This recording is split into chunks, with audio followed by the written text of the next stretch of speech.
T.J. Hooker returns next week at this time. Now a special presentation.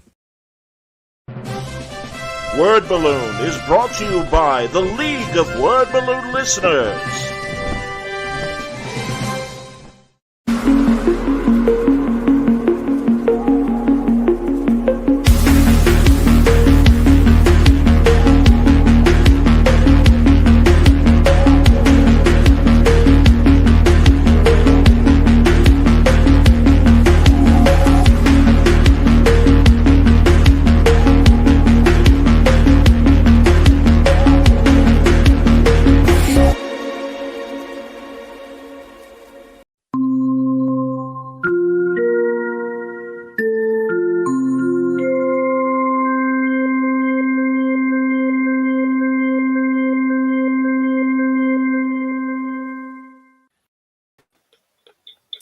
Hi, everybody.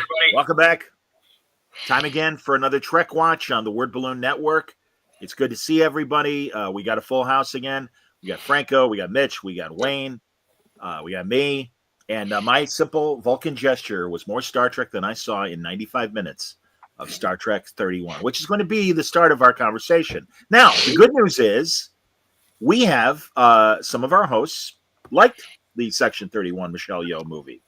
I did not. I haven't heard yet from one of our people. Timey Kangaroo Down, Mitch. I like your hat. There we go. But all right. First, well, I'm going to go. I'll start at Wayne. Wayne, what did you think of Section 31? I liked it. I thought it was a goofy version of Mission Impossible in space. You can even see the analogs from the 60s characters, the 60s and 70s in who you, that's the strong guy. That's the tech guy.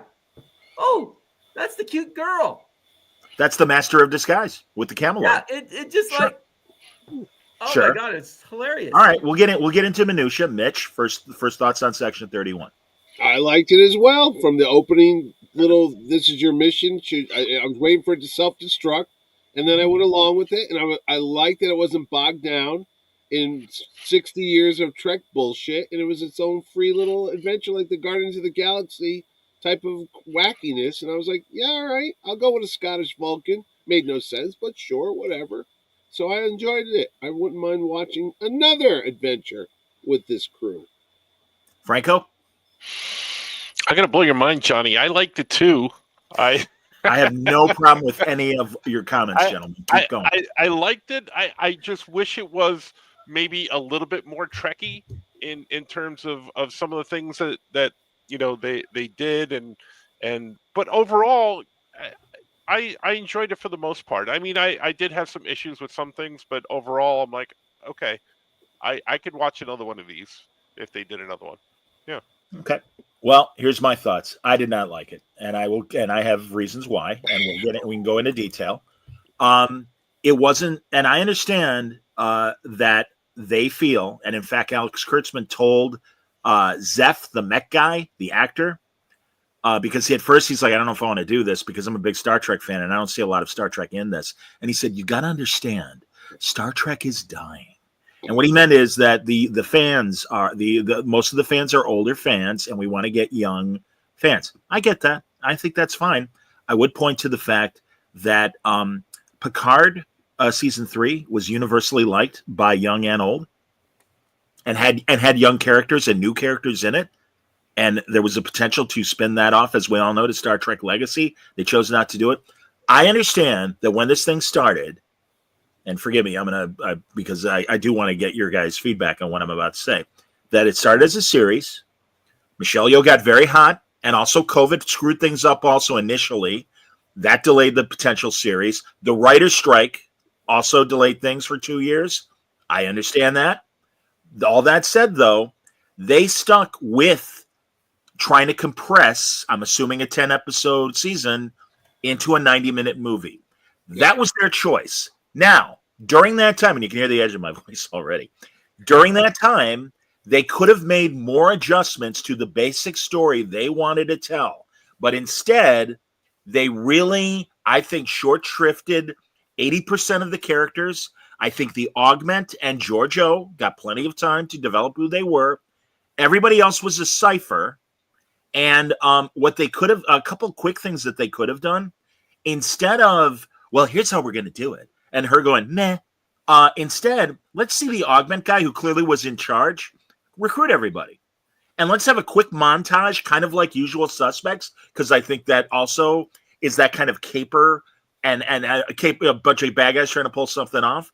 And it's like, okay, let's see the augment guy. Let's see Rachel Garrett, who I'm really going to go into detail about, because they made that choice. There's no reason that had to be real fast Rachel Garrett. Could have been anybody from Starfleet. But if you want to have it be her at this period before yesterday's Enterprise and what we know about her from that episode, wow, coworker, I'm really pissed off. I'm still an ensign, and I really want to move up in the ranks.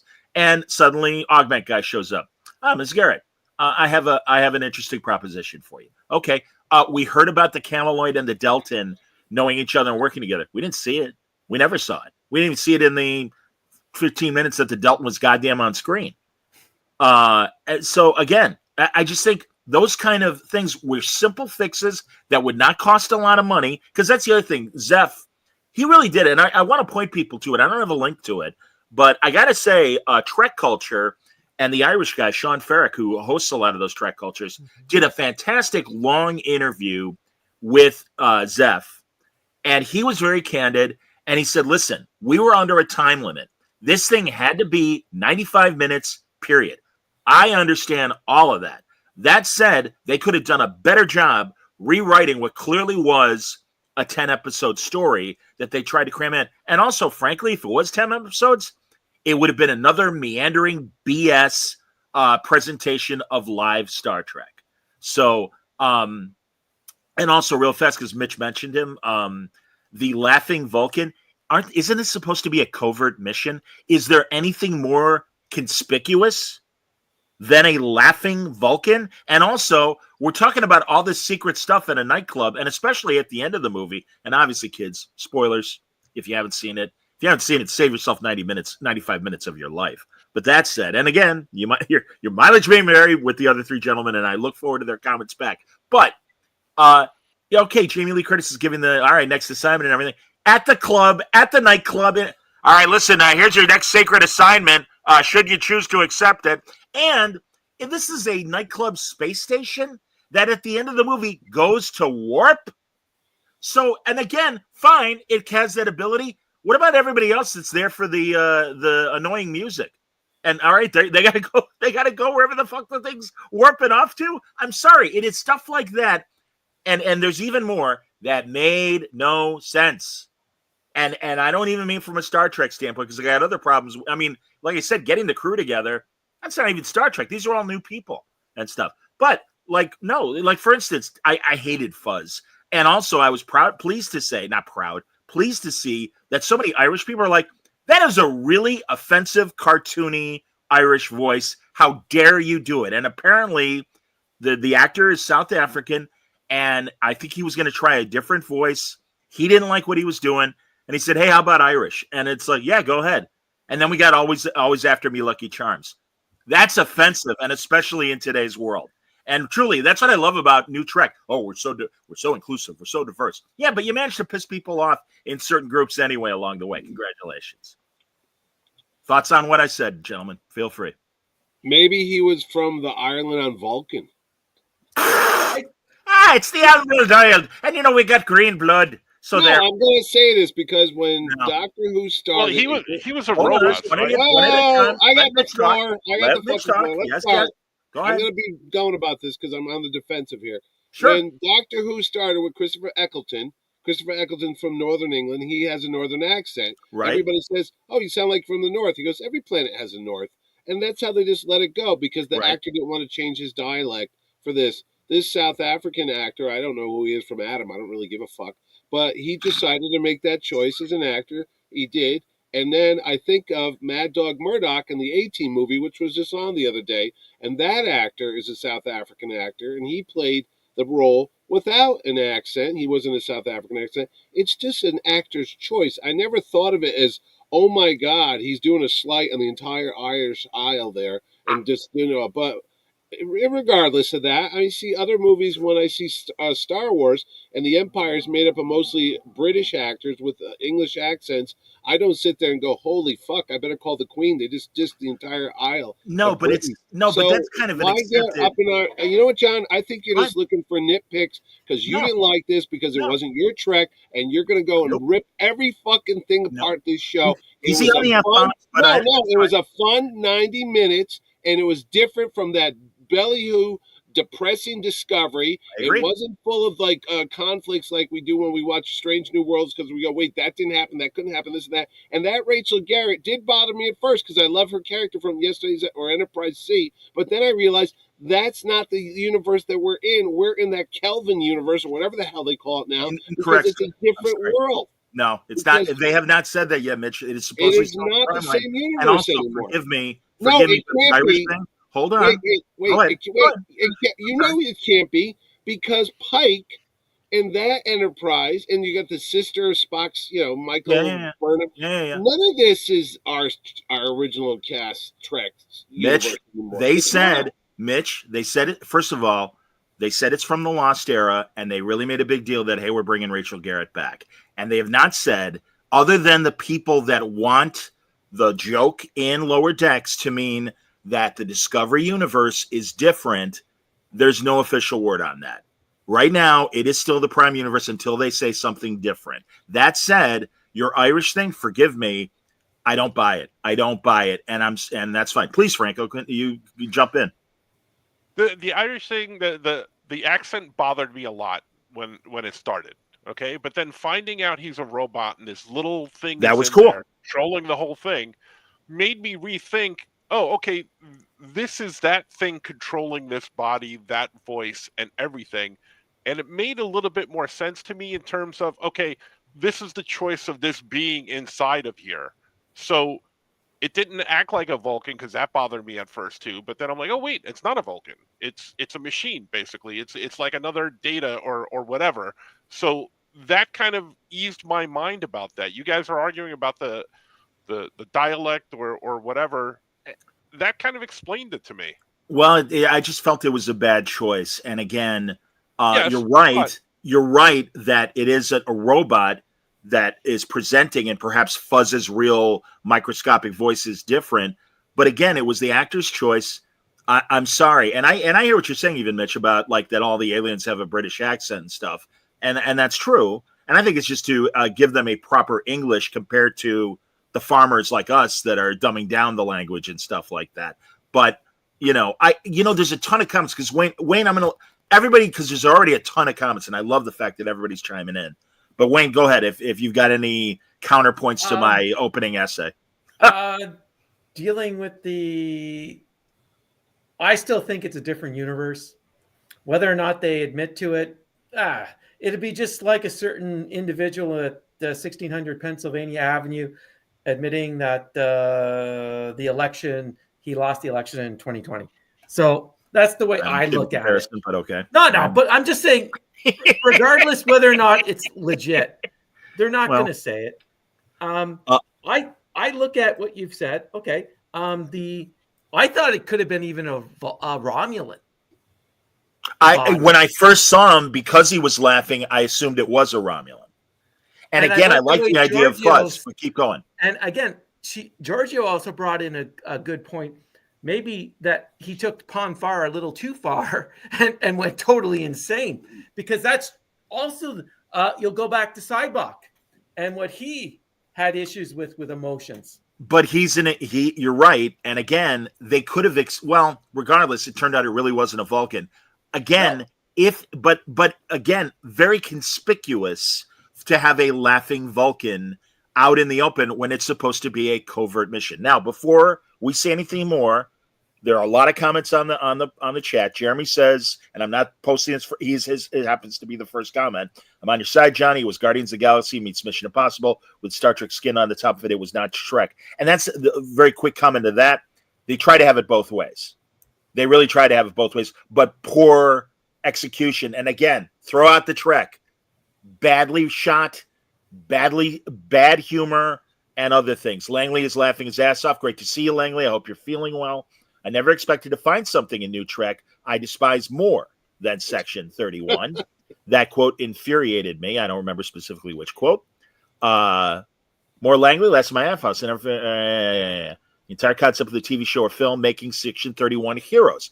I have an idea for a solution, and I will still go through some of these comics. Don is right. I've been slightly anxious to talk about this, so much so that I had Keith DeCandido. I don't know if he's ever been at your shows, Mitch. He's a novelist, and he's written a lot of great Trek stuff, but also Sherlock Holmes, Zorro, a lot of great characters and stuff. And it really a great writer. And he liked it. Well, he liked it better than I did, not as much as you guys did, and that's fine. But no, we argued about it on last Monday. Yeah, I agree. It should have. I see. This is what Go ahead. I'm sorry. I was going to say, Langley said that quote about Trek dying being the reason excuse for the decision they made. That's what Langley is saying. He also says they are in the Prime Universe. Now here's a problem that I don't understand. Georgiou was sent back to the Lost era. Her former lover that became the obvious villain and stuff, he's from the Discovery First era, 10 years before Kirk in the Mirror Universe. Shouldn't he be like 70 or 90 years old? How is he still young? Question for the panel, please. Oh, San or whatever. Whatever his name was. Yeah. The guy with the sword on his face. Yeah. How could he be young? Yeah. He was the same age as he was when Georgiou was Emperor, still in the universe, and now 40 or 50 years later, he looks the same.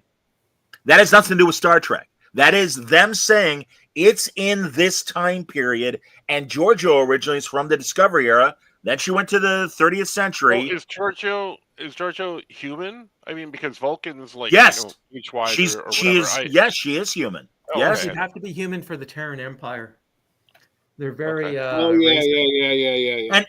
And you can call it a nitpick, but I'm sorry, they made the choice of making this movie tied to a lot of Discovery continuity because they knew Star Trek fans are going to watch it.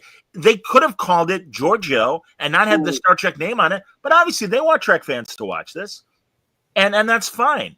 But and another. Go ahead, Mitch. Forgive me. I said to you before we even saw this. I told you my problem was the commercial. As soon as you saw what was it, Gideon? Is that no? What's the Charons. The Charons. Yeah. And I said, as soon as you saw him, I go, wait a minute, they're all gone because the only two left were live. Were Gorshin was Loki and that's right. Belial? Yeah, I think that was their name. Locally and Belial, yes. Yeah, yes. So I was like, well, how the hell's that guy there? Because they're all supposed to be wiped out because they had that big war, but then again... Good question, Mitch. What is. But that's why I was saying it's not ours, because the Terran thing got me going, too, with the Mirror universe, because that started freaking me out, because, wait a minute, I will consider what you said. That's with Kirk and Spock in the original show, Mirror. Then you had the one that was on Enterprise. Then you had the one that was on Deep Space Nine. Correct. And I'm trying to figure out what's going on, because the Terran Empire that Georgiou came from was Earth, because everybody was, I don't know what happened. They all started beaming in like legions of troops that followed her or something. So I'm like, okay, so this is on the Earth, and they have transporter technology and all that. So what year is Georgiou supposed to be? Because didn't they have the rebellion? The Kirk thing was, I will reconsider. Didn't the people overthrow Kira? Yeah. Kira tells Mirror Kira, the intendant, tells our Kira, a man named Spock took over the Empire, tried to make it benevolent. He fell. So I will accept the notion that there have been subsequent emperors since Spock. Also, we saw, although it was in the past, we saw Hoshi in the Enterprise thing. But real fast, because I want to hear an answer back. Yeah. The Terran Empire looks like this weird desert kind of really hurting group of people. And also, I don't buy that they do a Hunger Games to elect a new emperor. What I assumed, and as we saw in Mirror, the original, and even with the Mirror episodes of Deep Space Nine, they all, rise in rank through assassination. So I would think a prime minister or somebody in the royal court is gunning for the emperor, and then they will become. Not this BS. I almost swore myself. I apologize. and we did a little bit, but let's try and watch ourselves because again, I don't want to get demonetized because I want this episode to, make money. But no, it's like I don't buy that's how they choose their emperors. And also having the Sharon, the half black, half white thing, it goes back to my general attitude about the new writers of Star Trek. They know this stuff by meme. They've seen Frank Gorshin. They've never watched the Let It Be Your Last Battlefield episode from the original series, season 3. They haven't. And it's like, oh, that looks cool. And then someone in the room, because I know, and in fact, some of us know a person that was involved in the writing of the series. And I don't know when it was, sent into Ducharon, but I know there are Star Trek nerd fans that are in the writers' room going, yeah, but that doesn't jive with the Shatner era or something else in previous Berman era Star Trek. And I'm sure the response is nobody's going to remember. And the jerks that do, they're all old and senile. They don't. We're trying to get a new audience. It looks cool. It looks cool. It's like the same thing for the starships that used to move like dreadnoughts and battleships at sea that now zip around like fighter jets and stuff. And unfortunately, that was even in Picard season 3. Well, but if you have an answer to please. If you have here's another time problem. Again, go ahead. This is what I'm saying, it's a different universe because Discovery took place before our Enterprise because Spock was on it and all that. It's right. That's a given. Right. So if she's the Emperor then on the Terran Empire, Giorgio's that one. Right. When Spock and those guys meet on the original one with Kirk, that's about 10 years later. That's a good answer, Mitch. Than her era. That's a good answer. So now I'm just trying to it's not adding up here because if Spock goes back and tries to overthrow that empire, and then Major Kira mentions it, but that was Deep Space Nine, which was 80 years after it because Deep Space Nine was in the Next Gen era. So that's 80 years after. So Giorgio being the Emperor had to be before Spock. When we spawned Spock and Kirk on Mirror. Yeah, you're right. No, you're right, Mitch. That's a good point. So when I'll give you that. Got flung into the future, and then the Guardian said, or whoever is you're going to be on 30. Was it the Guardian of Forever? Yeah. Yeah, it was Carl. So so he's obviously the keeper of time. So he put her. They never told us what era or what time period Section 31 was happening on. Yes, they did. Maybe it was happening. When was it? They said it was during the Lost Era in that period. Which is after Star Trek 6, Undiscovered Country, before Next Generation. They call that the Lost Era. And obviously then we had the Yesterday's Enterprise episode where Captain Garrett is on the Enterprise C, and that's like 30 or 40 years before the Enterprise D. Right. I think it was 30. And again, everybody in the chat, if you know, please feel free to chime in. So hold on. So the point is, and also Jamie Lee Curtis in that initial voiceover, your assignment, should you decide to accept it, she was with us. Giorgio was in Section 31, and then we lost track of her.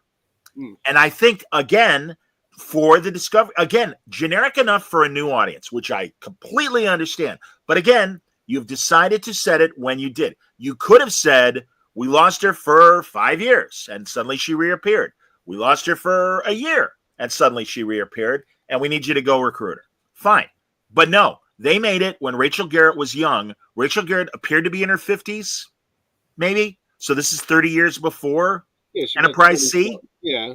Okay. Well, again, they made those choices. They chose to put Rachel Garrett in and never even put her in a stupid Starfleet uniform. Like I said, just have one scene. Even at the end or something, hey, listen, nothing against any of these actors. And that's been the case of all live Trek. And yeah, Langley points out they gave us a star date, which I thought was a very low star date. But I know star dates are all arbitrary. But a lot of the really uber deep cut Trek podcasts are like, oh, no, that is 23, whatever the hell the year was, translated from the star date. And again, 30 years before Rachel Garrett is the captain. No, she also, there is another time point in there when the augment guy, the eugenics war, said about I was asleep on Earth. He mentions the Khan thing. She goes, So you were born 350 years ago. So that 350 years ago means that now she is, when was Kirk? 300 years before or after us? Kirk So is the she's, 23rd yeah, but it was like, century, but he used to say, 2200s, yeah, but he was saying, 2200s. I'm going to be born in Iowa 300 years from now, whatever. Right, But it was 2200s. 300 years. So they did give us a timeline. So it's Right, about and 350 years right, after and by the way, Mitch, that negates your theory that Strange New Worlds and Discovery happened in a different universe, because as we know from Strange New Worlds, the Romulans pushed Khan and the eugenics war 30 years into the future, where now all of a sudden it's happening now. And Khan in 20, whatever the hell the Canadian venture was, Wayne, with Christina poutine. Chong and not to pick on, yeah, exactly, when they're eating poutine and James Kirk. The Romulan tells them, "Oh no, we've been pushing that we've been messing with time." And it's like, well, wait a minute. He says he's from the 90s and the augments. That again, and that's only a problem for Star Trek people. They called it a Star Trek thing. I'm sorry, everybody. They did. They made that choice, and they make those choices with canon in every iteration of New Trek. And all they do is piss us people off. Again, the reason why it's been popular for 58 years is because, just like Star Wars mythology, we like the universe. We like the minutia. We know chapter and verse when the Battle of Endor happened and various moments in Star Wars. Same thing with Star Trek. Sorry. And again, it's your own fault. Another possible solution, if I didn't already say it, how about a flashback story of Captain Georgiou of the Shinzo? She's not that much older than she was and still looks amazing for her age. And because we got her for 2 episodes in the pilot, and then, oh man, she was an amazing captain. She's an amazing captain. Really? Well, we never saw it. I mean, at least, a Pike wins in the cage. So we at least saw one mission for Pike where things went well. All we saw was Giorgio mess up, and she's a great captain. Great. And also, don't call it section either, and make it a different story. Don't call it Section 31. Star Trek Giorgio, just like Star Trek Picard, because that's your focus. Real fast. That's your focus, and that's the only reason why this movie made forward. Because all of a sudden, Oscar winner Michelle Yeoh is like, "Hey, I still want to do this. I can't do a series, but I can do a movie." And they blew it. They have an Oscar-winning actor, and they gave her a crap script and crap characterization. This woman is irredeemable. She is a genocidal cannibal that kills her family in the movie. So again, if you don't even know any of that, you saw her kill her family. Well, that's our hero. Bull. Go ahead, Mitch. I'll give you that, because when they opened up with her killing her little brother there and her mom and her dad, yeah. I was with you, because I'm sitting there going, I don't like this. I'm not going to root for some scumbag that just killed her family. And I know about all the other shit she did because I watched the other Star Treks. I go, she's not a nice person. What are they doing? They're taking. Then I realized maybe this is their Suicide Squad, where they're pulling all the bad guys, the worst of the worst, and the Dirty Dozen, and they got to gather them up from whenever they can find them, because they need them to go on this suicide mission, which it really is, because the fate of the universe is at stake. But the thing of it is, they didn't know that, because she's the only one that knew that they had the ultimate nullifier when she saw it. She goes, oh my God. So when Section 31 drafted her to go on this mission to go to that planet, they had no idea that that was the ultimate plan, was the other mirror universe was going to come through, and she had that thing that could wipe out a whole quadrant. That's when it started getting nutty. But I still went along with the whole thing. I don't know what to tell you, John. Maybe they hit me over the head, or I was just knocked unconscious. Well, that's what I worry. It's Stockholm syndrome. Without overthinking it. Because if you start overthinking it, like, how can MASH be going on in a 3-year war for 11 years, and it's then nothing adds up timeline, All the Star Trek aside, can you at least tell a story that makes sense? And the obvious answer is no. And I used to be like, well, these new writers, they have trouble with 10-episode stories. Now throw that out the window. They can't even handle a 90-minute simple story that should have been more fun and more interesting. And by the way, funnier. Wayne, I know you had your hand up, so I'm sorry, please. No. I was just gonna go with Giorgio. We already knew that she was a despicable person when she eats Kelpians, for crying out loud. So I just she is what she is, man. Of course she is, but why make her the hero? But Is it a hero or is it an anti-hero? Is it the Punisher? I don't buy that argument as well, because again, even the Punisher has a bit more of a crazy but moral code than Giorgio has ever shown. I'm sorry, it's true. He kills for the right reasons. He kills for the right reasons. I don't agree with it, but he kills bad guys. He kills bad guys. Please, Francis, go ahead. So this was my problem with it not being more Trekkie. The fact that we knew all about Giorgio and the despicable things she did, they set this up here, okay? But what they don't do is they don't do her time in Discovery and all that. They could have recapped something, or like you said, put her on the ship to show how good of a captain she was. Yeah. They should have done something to kind of have her be redeemable, because her killing her family was horrible. And I'm Exactly. like, yeah, why should I? Apart from that, the rest of the adventure, I kind of fell in with. Once they got into the core group, adventure and trying to save everything, that's when I'm like, okay, this is actually not bad. But again, my feeling is it should have had more Trek, where they didn't explain a lot of things. Well, and again, as Langley just pointed out, she's still eating eyeballs as a cocktail garnish, and that's not. And Mitch, Wayne, I swear I'm going to get to you right after this quick point. And I really appreciate guys you raising your hands, because I don't want us to talk over each other. But that said, eating the eyeballs, we know her backstory of eating kelpians, and again, killing her family. We didn't need to see the genocide in this movie for the non-Trek fans, but we saw him kill her that, and then, I certainly hope you don't kill us, tee-hee. And then going back to Discovery, when she left the Guardian and the Discovery crew, here's to Giorgio. Yeah, she was kind of difficult. She was a genocidal cannibal. You showed that to us, people. I'm sorry. Yeah, but she was okay. Yeah, thanks, Tilly. Shut up. But so don't bring Tilly into this. Don't worry, man. I'm counting on Tilly to be in stupid Starfleet Academy. Wayno, did you have another point? I love this what I found with Giorgio. We knew she was homicidal. We knew all this stuff. Yes. And I think the backstory is really important, because in essence, it talked for people who've never seen Trek. It explained what the Terran Empire was. The Terran Empire is very despicable. It also shows, in order to advance, to succeed, to move up in the ranks, you have to get rid of all of your familiar ties.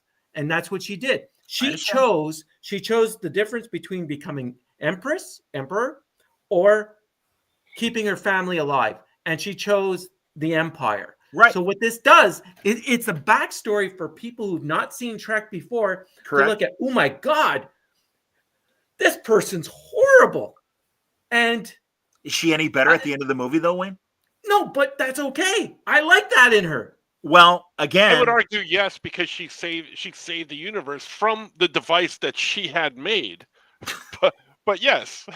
And again, she's still a bad bitch. I think I can say that word safely without worrying about demonetization. And again, I just hated the cavalier attitude of all these other people. And also, Jamie Lee Curtis, beware, this dog bites. And yeah, okay, fine, whatever. Okay. And also, I didn't buy until they reveal that the super bomb is this quadrant destroying weapon. I didn't see how this needed to be a Section 31 assignment. I don't understand why regular Starfleet intelligence, who has been undercover for decades, feel free, Wayne. Oh, I thought there was something said that they couldn't go into that particular part of space. Yeah, but Jesus, Kirk crossed the neutral zone to steal the cloaking device. Again, I'm sorry, my Star Trek history betrays that, Section 31 has to do it. I think Section 31 needs to be what it was shown to be, if I may, real fast, what it was in Deep Space Nine in particular, and that is, and especially that we don't even know if it still is part of the Federation Charter anymore. And you can argue, obviously, that them showing up in Enterprise, that it was part of the Earth Charter, but that, yes, this is not the CIA of the Federation, and that is what the new Trek people have chosen to make it. No, this is lousy stuff we have to... Sloan said it. We need to do the dirty things we do for people like you, Dr. Bashir, because there are people of integrity, and they need to be able to sleep safe at night, and that's why we're here. But they make the bad choices, and that's why I go back, and listen, guys, I'm not claiming to be a better writer, that I could write television even short stories or any fiction. I wrote news articles and I wrote commercial copy. That said, what they should have done was have this big turn of, all right, we've got the super weapon now. And then Augment Guy as leader is like, great, we're going to send it back through the portal and we're going to blow up that quadrant of the mirror universe. And George go, what? And go, yeah, that's what we're going to do. They were going to do it to us. We're going to do it to them because that's why we're here, to eliminate these kind of problems. And it's funny because I've seen Kurtzman and the director say, well, this is kind of like Unforgiven.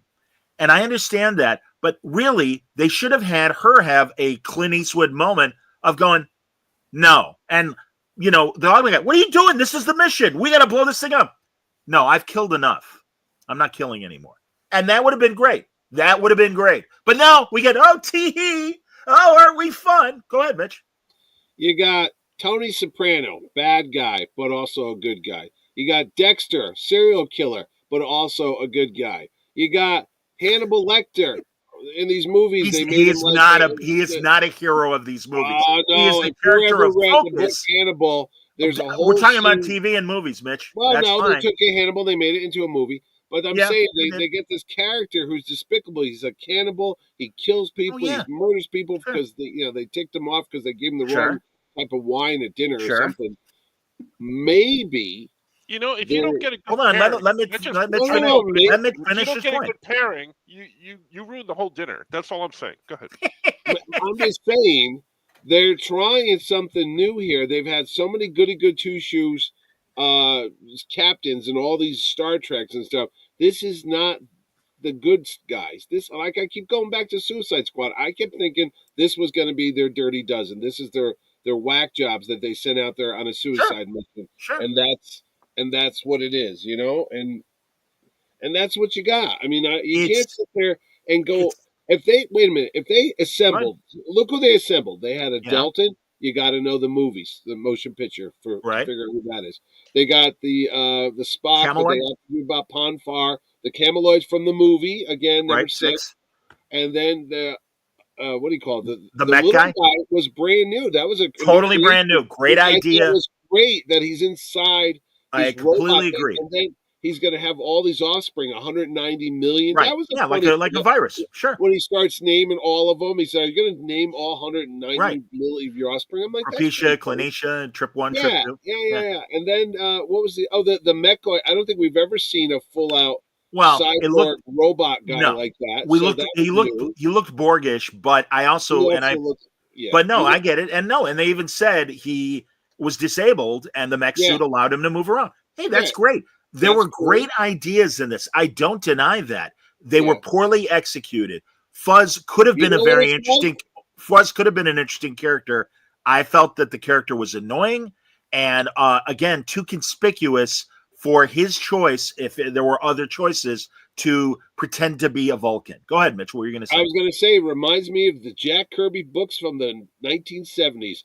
Brilliant concepts, amazing stuff, and then when you go to read the story, you're like, it's just a little off. So then why are you hassling me that I didn't like it and then saying that you're nitpicking and it's too much drag? You're trying to tell us why we didn't like it, but not at all. I'm explaining why.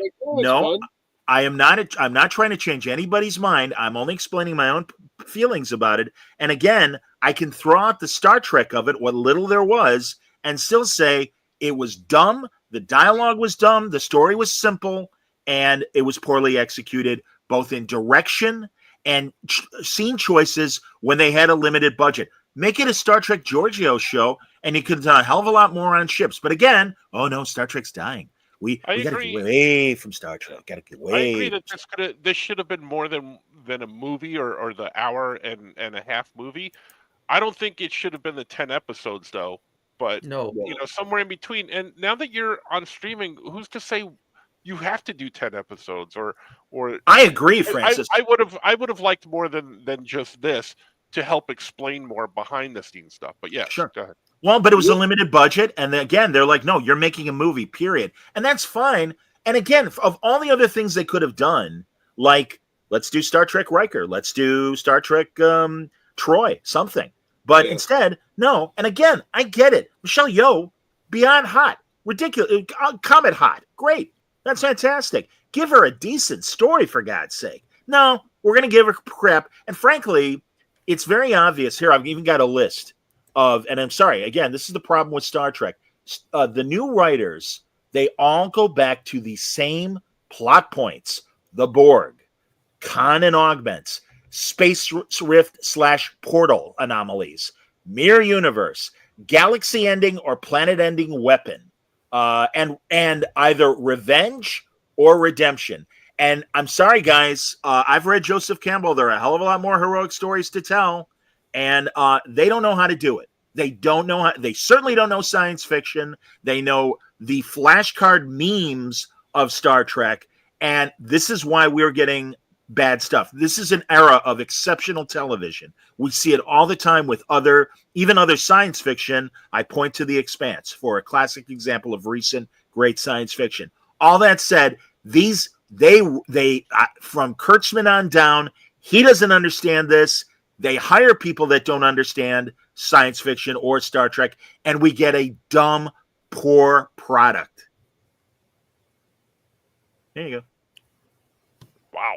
Oh, Grail wants to know if we like the Star Trek Enterprise series. Yes. Some of it, yeah.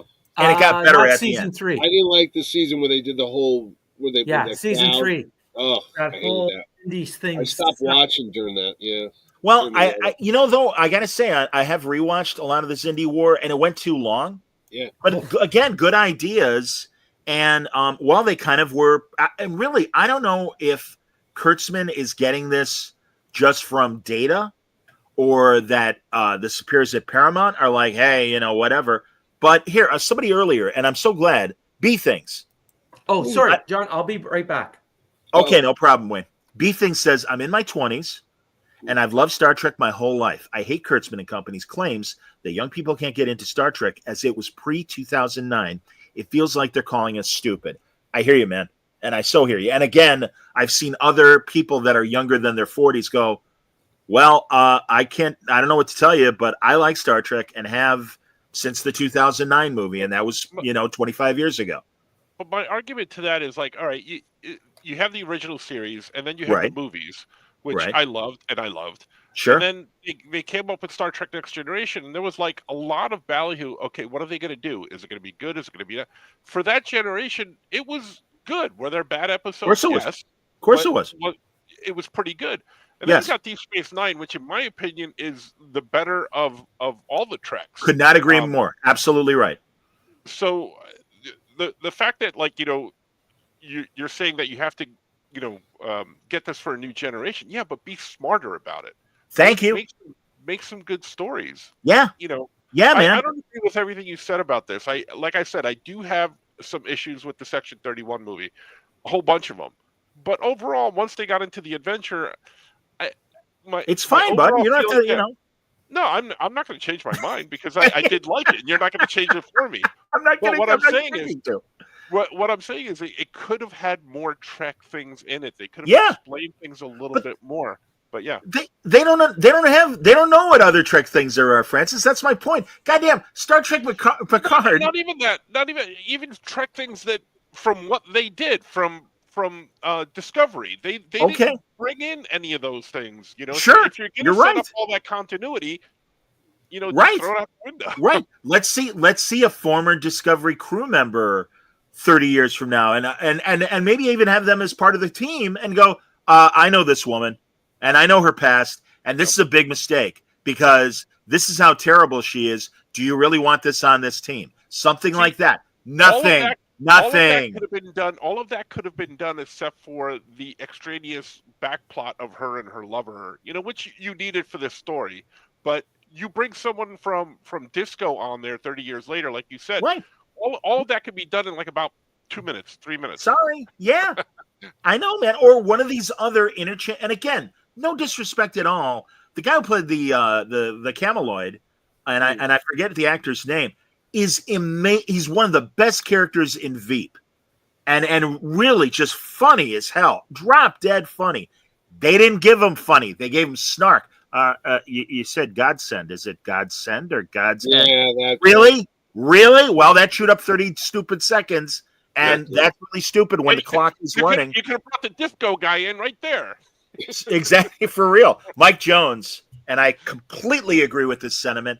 We are in an era when the rest of television has gotten smarter. Trek somehow has gotten significantly dumber. Amen, son. Amen. Ever since Star Trek Into Darkness, it has just been this downward spiral that they have not pulled themselves out of. And for Kurtzman to have the gall to go, well, it's really the concept's the problem. Well, you were thinking that. You and J.J. Abrams were thinking that from day one. When J.J. Abrams was like, yeah, I never really got into Star Trek. It was too cerebral. You know what that means? It was too smart for you, dumbass. Wow. I'm saying J.J. I'm not saying anybody in this conversation. Well, let me just tell you, maybe the people that are running the store right now are trying to get new customers to come into the store. Sure they so are. they said, let's do a whiz bang fast MTV. That's how old I am.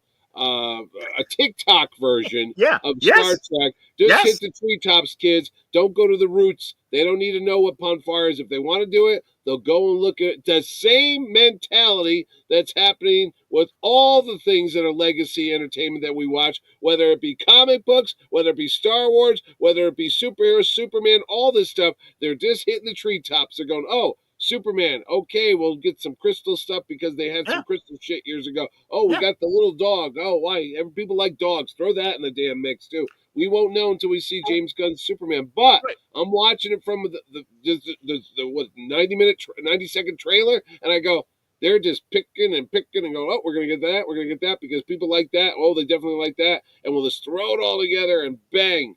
There you go. We're not making it for 57-year-olds or 60-year-olds. We're making it for 8-year-olds. And that's fine. Where we're going to get the money for the next 40 years. Because you know what? You're going to be friggin' dead. I agree with you. But on the point that you made about James Gunn, if you bring someone in that's smart, but if you bring someone in like that who's smart and knows the source material, okay, not everything he does in all the movies, like the Suicide Squad, but I like. But Creature Commandos has been really good.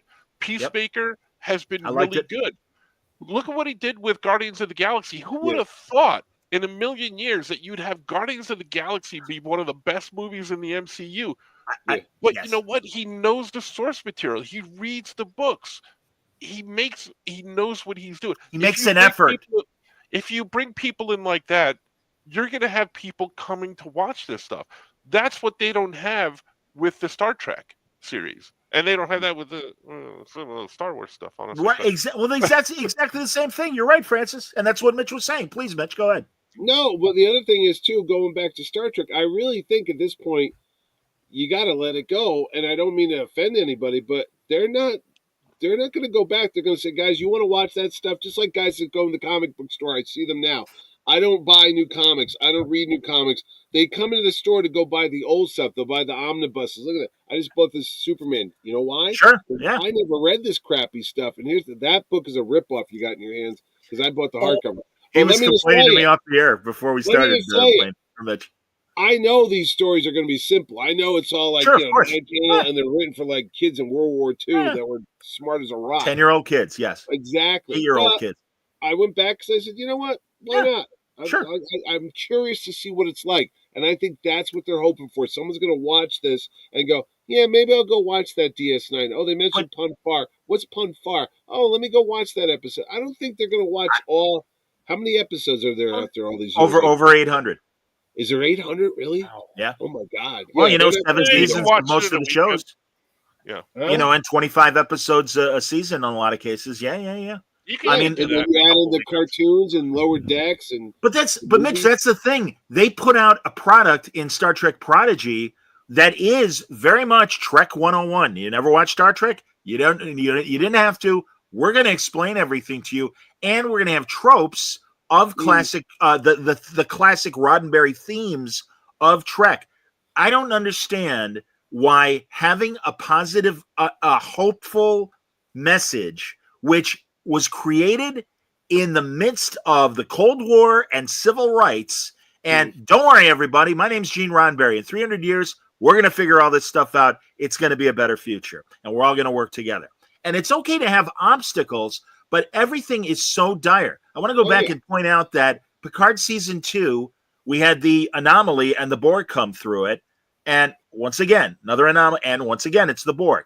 Even Picard Season 3, wow, it was very interesting with the changelings until, hey, guess what? It's another Borg story again with the damn Borg. And then in this, they can't let go of augments. And it's like, well, because again, if they want a new audience, Mitch, why aren't they creating new ideas and new obstacles as opposed to, oh, here's another Khan story, here's another augment and stuff. And it's like, no, man, they're trying to have it both ways, and they're failing. They are mostly failing. Picard season 3, Prodigy, and the evolution of Lower Decks, I will absolutely give it to them. But my suspicion is, in all 3 cases, including Picard season 3, Kurtzman was busy with Man Who Fell to Earth or one of the other projects.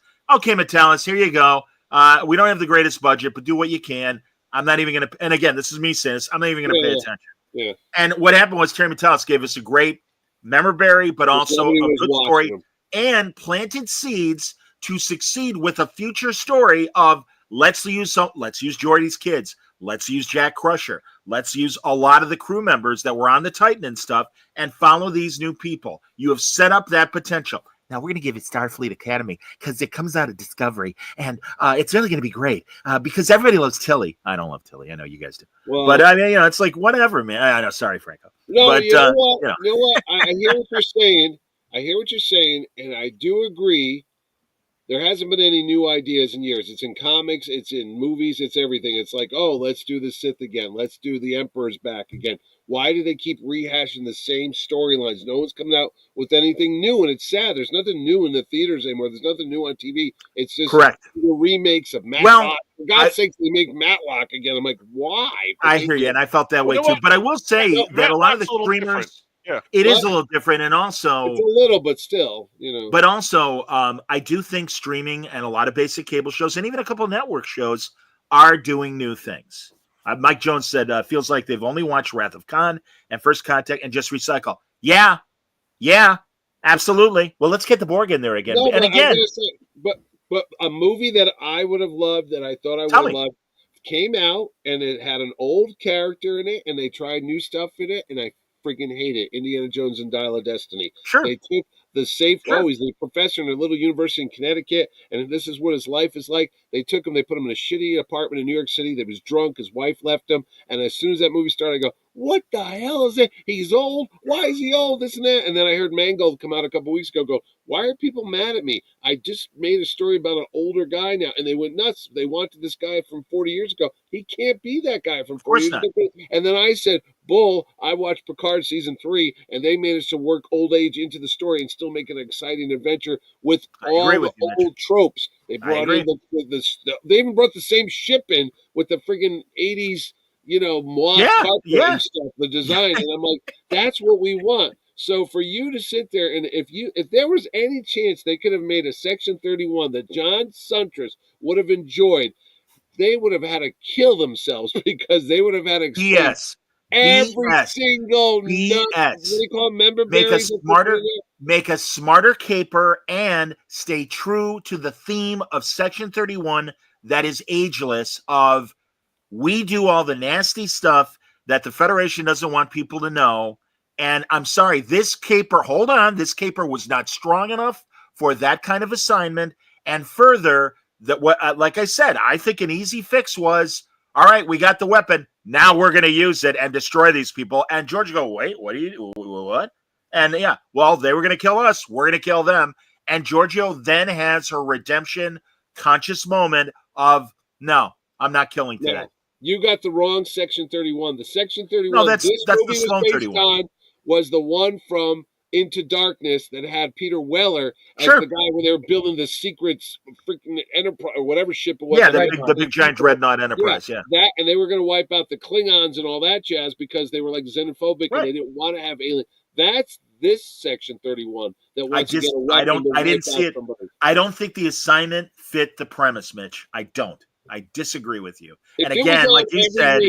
If it was on every week, like Mission but it wasn't, Mitch. They made a movie. No. If she didn't win the Academy Award and she was still, but they did. But it happened, Mitch. You got to deal with the reality. Don't give me the what ifs. Would that have been a better thing if they had it over? I don't trust them to do it, Mitch, because explained each character and assemble them up like the maybe if they spent the first couple episodes, kind of like Picard season 3. where, you know, all right, we're getting the band back together slowly, and we had Worf and Rappy, and yeah, that's fine. But again, Mitch, I don't, because I was even looking at IMDb for the writers of season 3 of Picard compared to the rest of New Trek. Mattel's brought his own people in. The people that write, basically, and the director who directed this movie directed a lot of Discovery, Craig Sweeney, who ultimately, and that was a tough job, and I sympathize. Man, go to the Star Trek Wikipedia, or rather, Section 31 Wikipedia page, and really, it goes chapter and verse of how many times this thing was rewritten. And our friend that I won't name that was involved when it was a series, I look forward to 10 years from now when I'm 70, and I call him, hey, remember Section 31? Tell me what really happened when there was a series. What would have happened? Because obviously NDAs will preclude him from telling us what would have happened. But all that said, I'm sorry, these people don't know how to write a long, whether it's 4 episodes or 10 story, and they struggle with episodic television. They run out of ideas, and that's why Strange New Worlds, hey, we got a musical. Hey, we got another BS episode and everything, as opposed to just trying it. Well, that's my feelings. I know, man. And again, I'm laughing too. As Ken Doug said, there's Donald Lenz's comment there, because that made me laugh there. Oh, all right. In an alternate universe, Michelle Yeoh did a 10-episode season. Well, again, my God, I love Michelle Yeoh. From Crouching Tiger, that was the first thing I ever saw her in. And then Tomorrow Never Dies, the Bond movie that she made. She's brilliant. And I don't deny, put her in a movie with a lot of action scenes because she's an action hero. But just like Jackie Chan, she's getting old. And she can still pull off that stuff. My suspicion, with the way they shot the action scenes and the quick cuts and the moves and the jerky moves and all that other stuff, was to hide the fact that, you know, I can't do the high kick like I did 40 years ago. God bless you. I understand you can't. You're an older lady, and you've been. Yeah, she broke her back like many times and shit. Yeah. And again, by all means, you know, it's just like Connery in League of Extraordinary Gentlemen when he could still throw a good Hollywood punch. As and I'm forgetting who the hell he was in the movie. He was Alan Quarterman. Yeah, Alan Quarterman and stuff. Yeah, exactly. And it's like, all right, that's cool. Dude, I like that movie. Don't even start that. No, honestly, Mitch, it wasn't great, but I'll admit I liked it too. It was fun. That Nautilus, the Nautilus going through submarine in Venice. I've been to Venice. I was going to say exactly that narrow Nautilus squeezing through the canals. 20 feet wide and about maybe 7 or 8 feet deep. Exactly, man. You could make this thing wider. No, we couldn't go through the canals, man. But again, a stupid movie. Hey, Don appreciates that you liked his jokes, so that's awesome. Yes, I do laugh. And Ken Doug said that he prefers William Sadler. Me too, man. This nameless guy, well, Sloan, but we don't know if it was. Well, they said it was Luther Sloan. Okay, go ahead. I got some for you. Mission Impossible, the movies versus Mission Impossible, the TV series. You know, the pacing of today's espionage movies, like Mission Impossible. It just looks like, and I love the 60s show, but now it looks like instead of a stopwatch to get something done, they got an hourglass that has incredibly slow sand because poor Barney, Greg Morris, is hunched over that like safe trying to crack it open for like 20 minutes. Yes, for real, Francis. He really does. And again, I love that show, but it is slow. And now, and that's why there's a lot of scenes of him going back. Oh no! I went back to try to watch the $6 Million Man because it's on Peacock. I was like, oh, I really haven't seen this since I was a kid. That's a slow show too. Oh my God, that's a slow show, and I'm like, man, we must have been really. There was no competition. There was no internet. Yeah, there was nothing. I was going to say there was nothing else on. We were looking at our phones. We were looking at the TV because there was nothing else to do but watch. And Mitch, I'm so glad you said that because that is another thing that I've heard, but it was in regards to. There's a new Will Ferrell, Reese Witherspoon rom-com where they both have family members getting married on the same day in a small resort that only can accommodate one wedding, so they have to merge the weddings and stuff. Prime or something like that. Yeah, it's on Amazon Prime.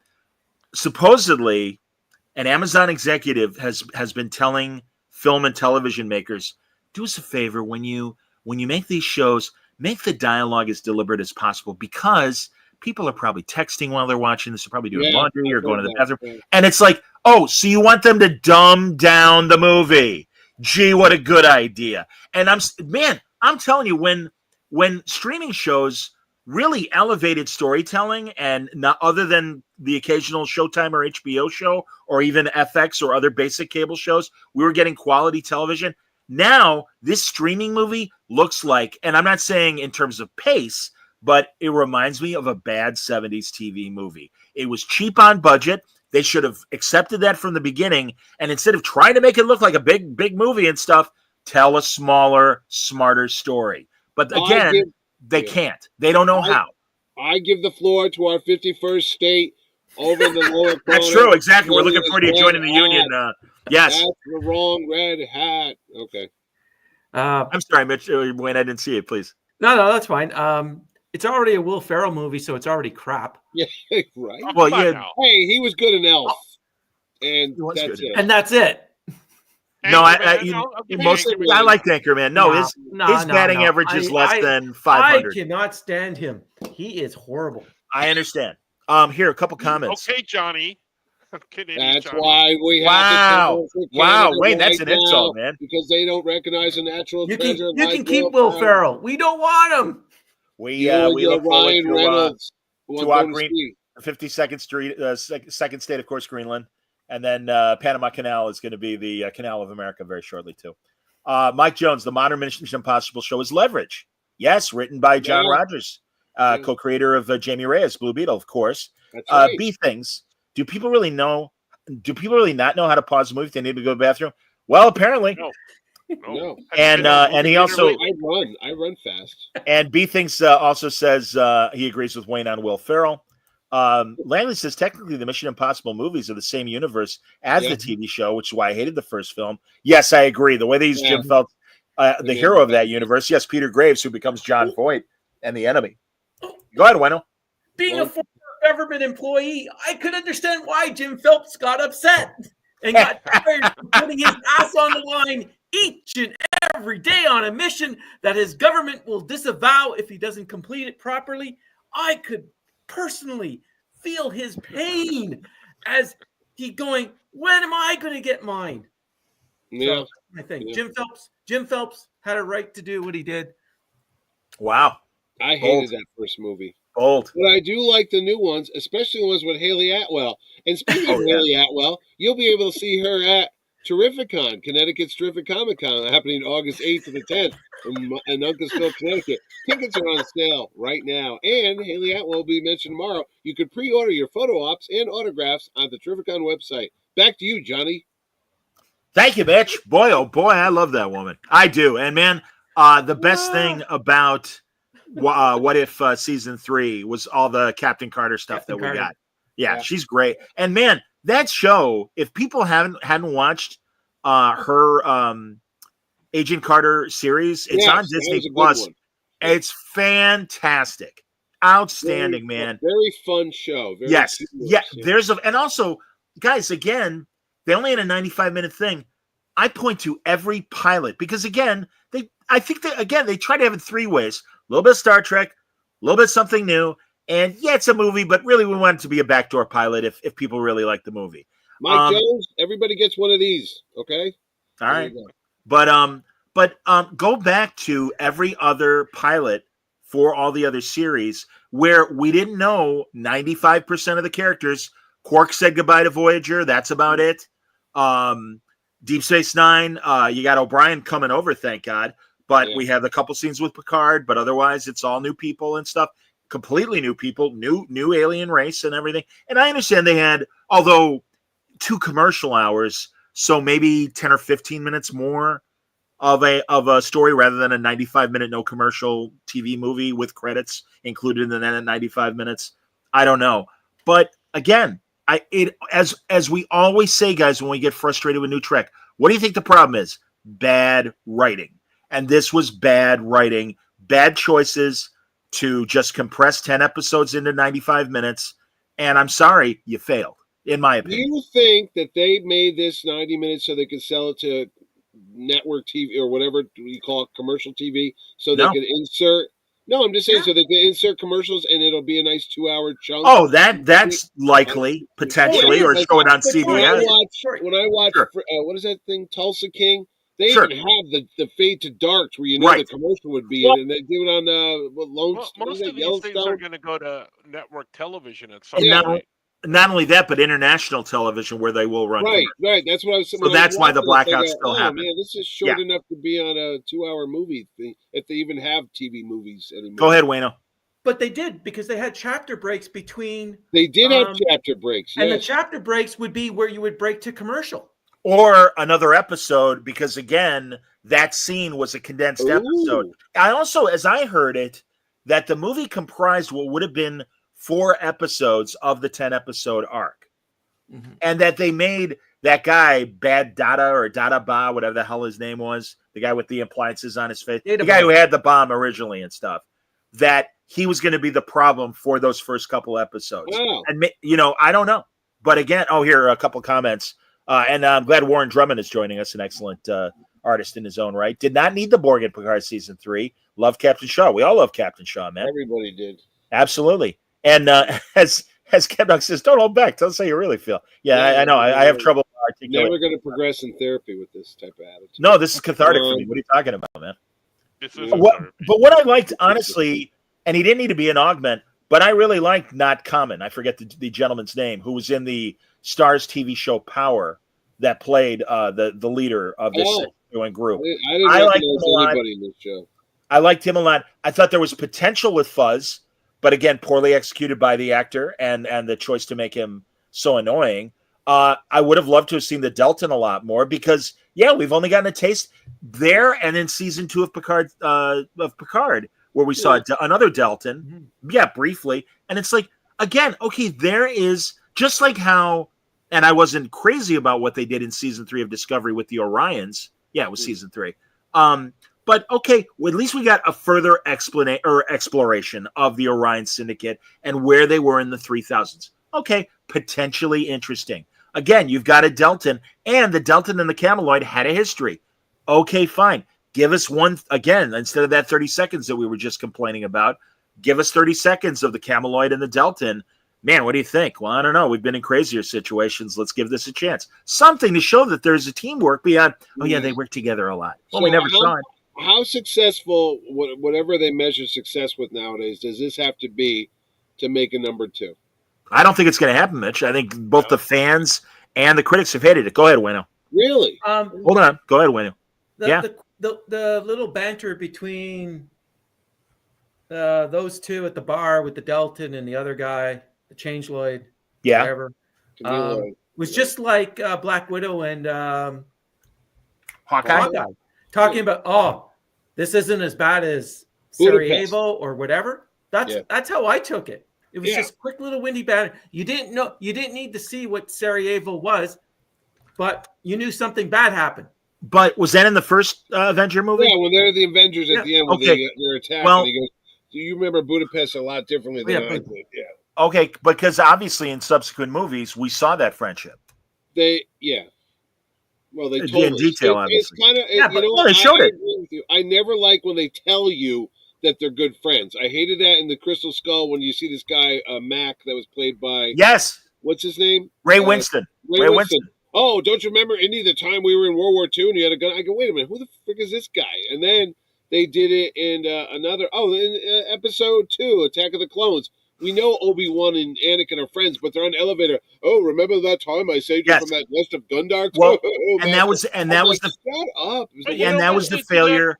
That was the failure of the Obi-Wan show, where they had the opportunity over 8 or 10 episodes to show us flashbacks of them hanging out, and they that much idiots. And by the way, Mitch, if you don't notice, and for the audio audience, on Rotten Tomatoes, Star Trek Search 31, a 20% critic rating and 18% audience rating. And further, Sean Ferrick from Trek Culture, the Irish guy that was complaining about Fuzz, he loves all of New Trek. He hated this movie. Wow.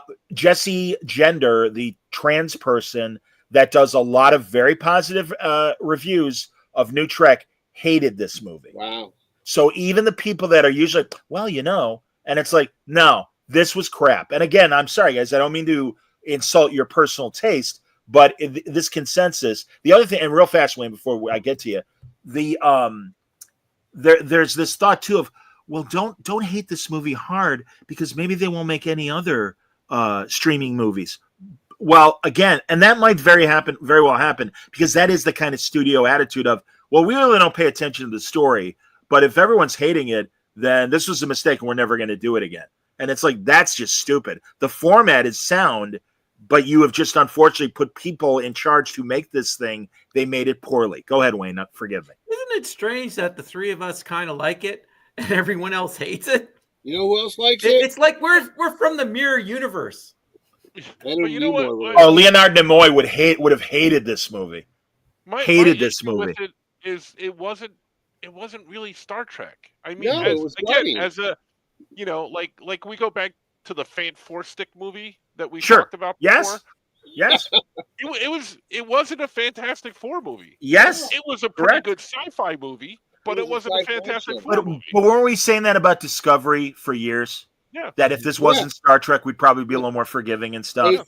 As my wife would say when I used to yell about the Star Wars movies, she goes, if it didn't have the word Star Wars above the title, would you be watching this? I go, oh, God, no, it's a piece of shit. And Well, she goes, well, why are you watching? I said, well, it says Star Wars on it. She goes, oh, okay. Yeah, well, it mentioned, but that's the thing, man. It's like, That's why I watched this.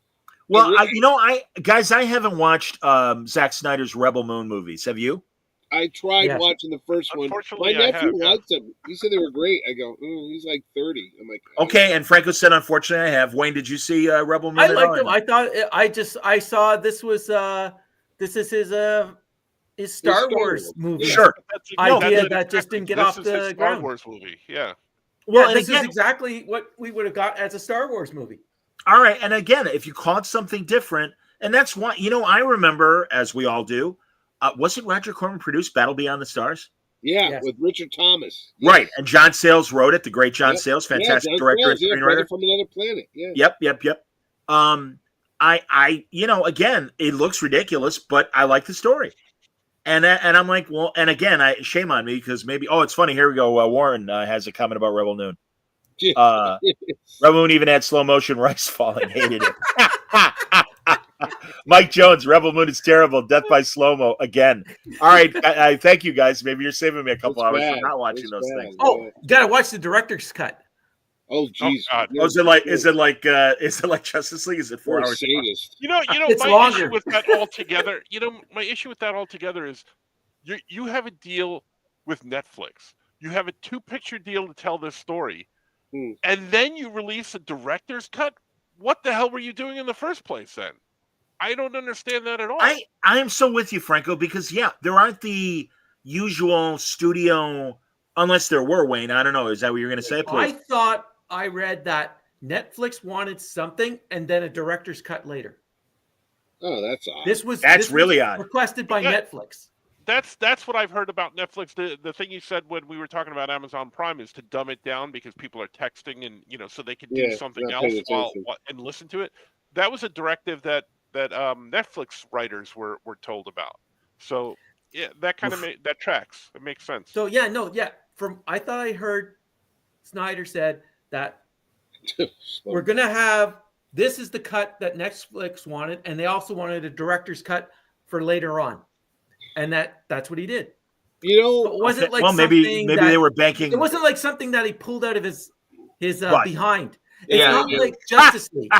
It's not like Justice League. No, my wife's watching something show, The Recruit or something. It's on Netflix. It's like a spy thriller, spy show, young guy and everything. And she's watching it, and I'm literally on the laptop in the next room, and I'm listening to the story. And I could tell what's happening without even watching it in front of the TV, because I go to look, and she's on her phone watching it too.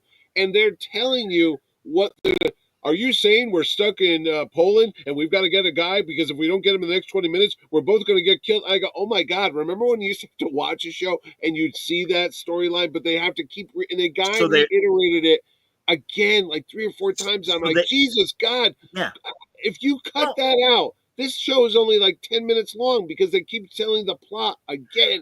I haven't watched it yet, and that's someone disappointing. Who spends a lot of time drawing and while looking at the screen. Sure. I actually kind of enjoy. And again, I get that, and I appreciate that. But when I try to watch a show and I find my attention diverting, I stop watching the show. Yeah.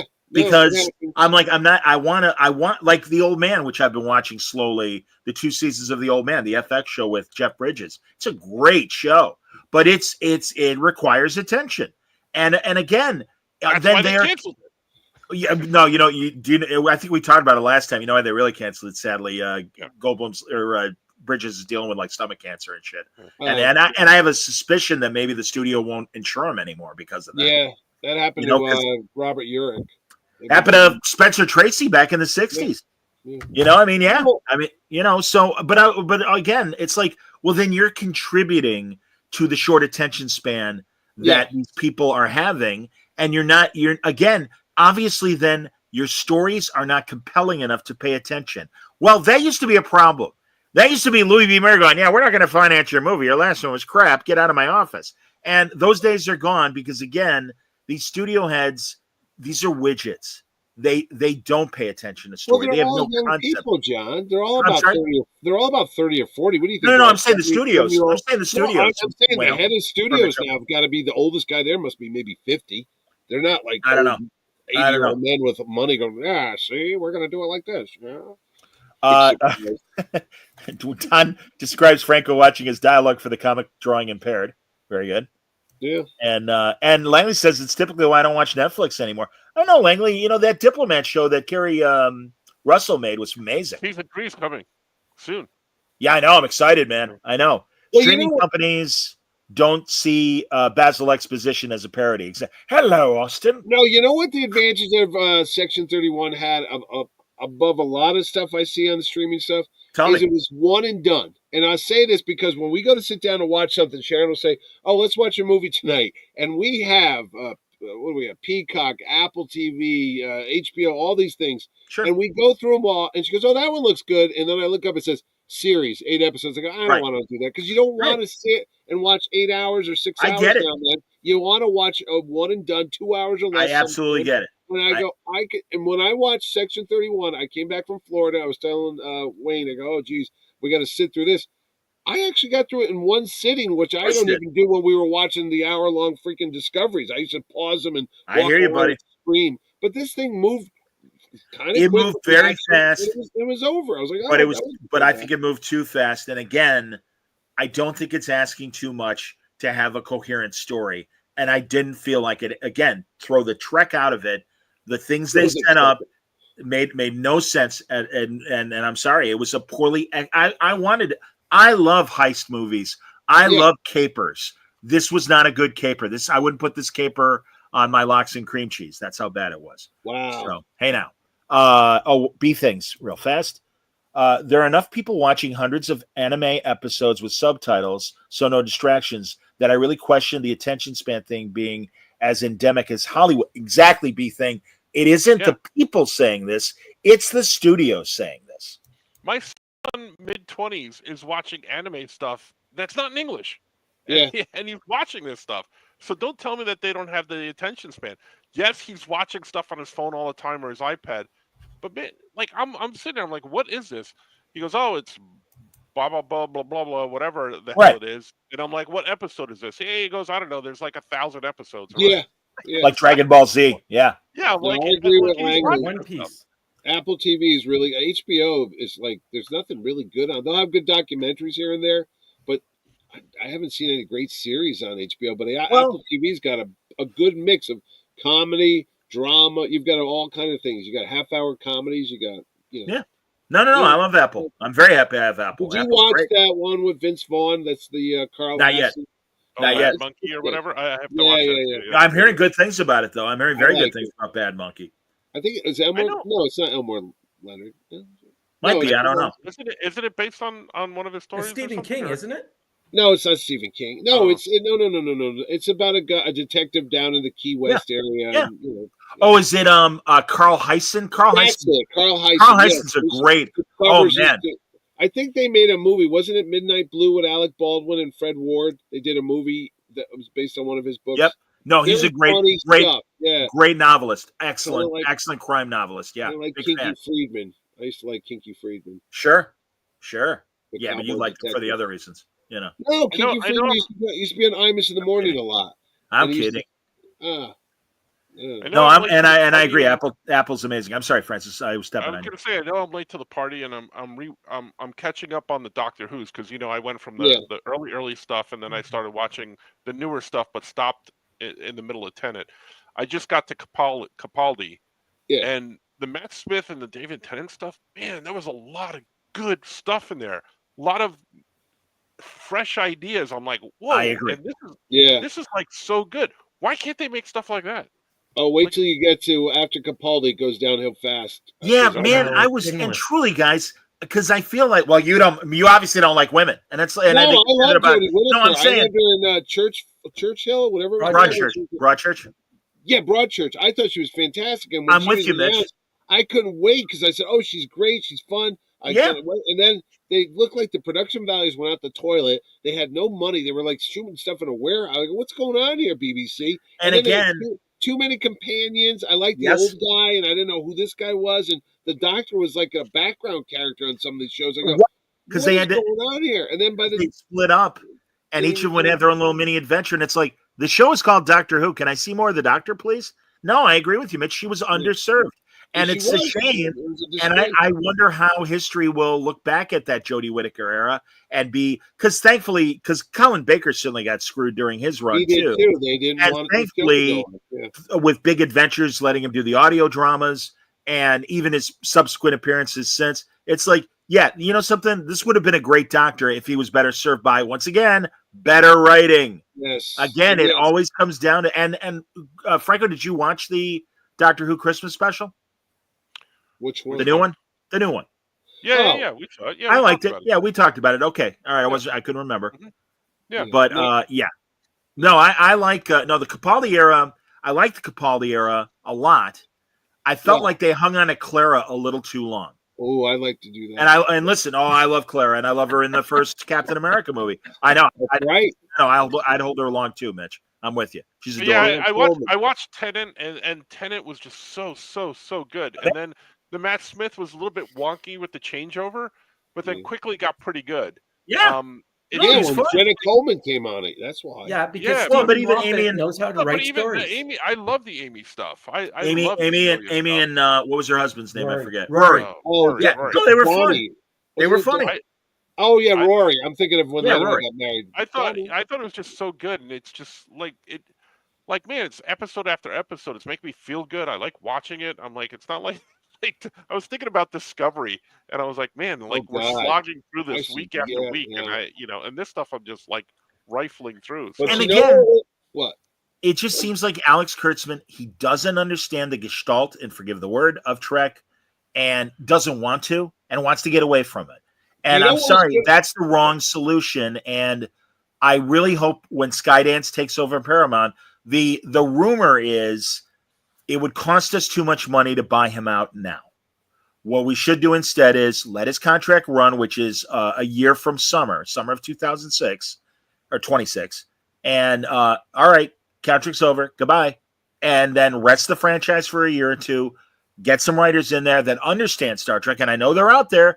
Dude, dozens of current novelists that write Star Trek novels and short stories, as I always say, do an excellent job coloring within the lines. They don't have to deviate from the format. It's just like Star Wars. If you deviate too far, it stops being Star Wars, and we're like, I don't know what I'm watching, but this is not the same joy. And it has nothing to do with nostalgia, because time and time again, Star Trek has reinvented itself when it needed to, with Deep Space Nine. Even though Enterprise, you can argue especially, was, all right, this is just Voyager, but 200 years earlier, or however, whatever it works out to be in the timeline. But they still managed to tell new original sci-fi stories.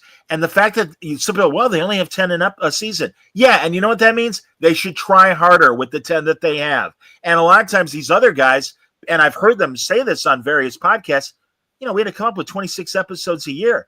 And God, by the third season, it's like I'm running out of ideas. Yeah, I get that. But because even Voyager, I always say a third was ordinary, a third was crap, a third was exceptional. I can count many, like Living Witness when it's 700 years in the future and they've got like artifacts from Voyager, and that alien race is like, well, they must have been a very totalitarian regime and everything else, and they reactivate the Doctor, and the Doctor is the only guy that can go, no, this is what really happened. Great idea, brilliant. Instead, we get on Discovery season 5. Oh, I'm a strong female warrior, and I got to win this foot race against Tilly. And Tilly's really fat, but she's going to run really hard anyway. And we gotta get to this stupid supercomputer because I don't like Tilly. Am I not clear? I don't like Tilly, and she's gonna be. She's gonna be in Academy. She's gonna be in that show. Yeah, go ahead. I'm excited. I know you are. Ha! You know what was exceptional about Discovery? You know what is exceptional about Discovery? We're waiting. Please tell me, Mitch. I have a feeling that I know it's tied into. Actor Doug Jones, who will be appearing at Terrificon on August 8th to the 10th. Tickets on sale right now. He played the first officer. Saru. Yeah, Saru. My favorite character. Saru was great. Again, Saru was wasted in this company of very ordinary characters. Yeah, well, I like Saru. Dylan, when you do his panel, I'm going to take all your clips and make a montage, and I'm going to have him sit right there. And I go, Mr. Jones, before we begin the panel with Mr. Suntress, I'd like you to write something. This guy. Wait, let's see it. And he'll be on there, that piece of crap, that show sucks, and everybody else sucks. Again, Mitch, I don't know if you saw the video that Fandom Forward made or were in this audience when I was doing the Strange New Worlds panel, but I think I behaved. And the only thing that I said, and I told Keith DeCandido about this as well, was when I asked Uhura and Spock, do you think Starfleet is a military organization? And the crowd went, ooh. And I'm like, I love that response. And Ethan Peck did like look at me like, really, man, you really want to screw with us? And I'm like, no, I go, again, there's no right answer. Just give me your honest opinion. And he said, no, I think it's science exploration. And God bless Celia. She's like, no, I think it's military. I'm like, great, moving on.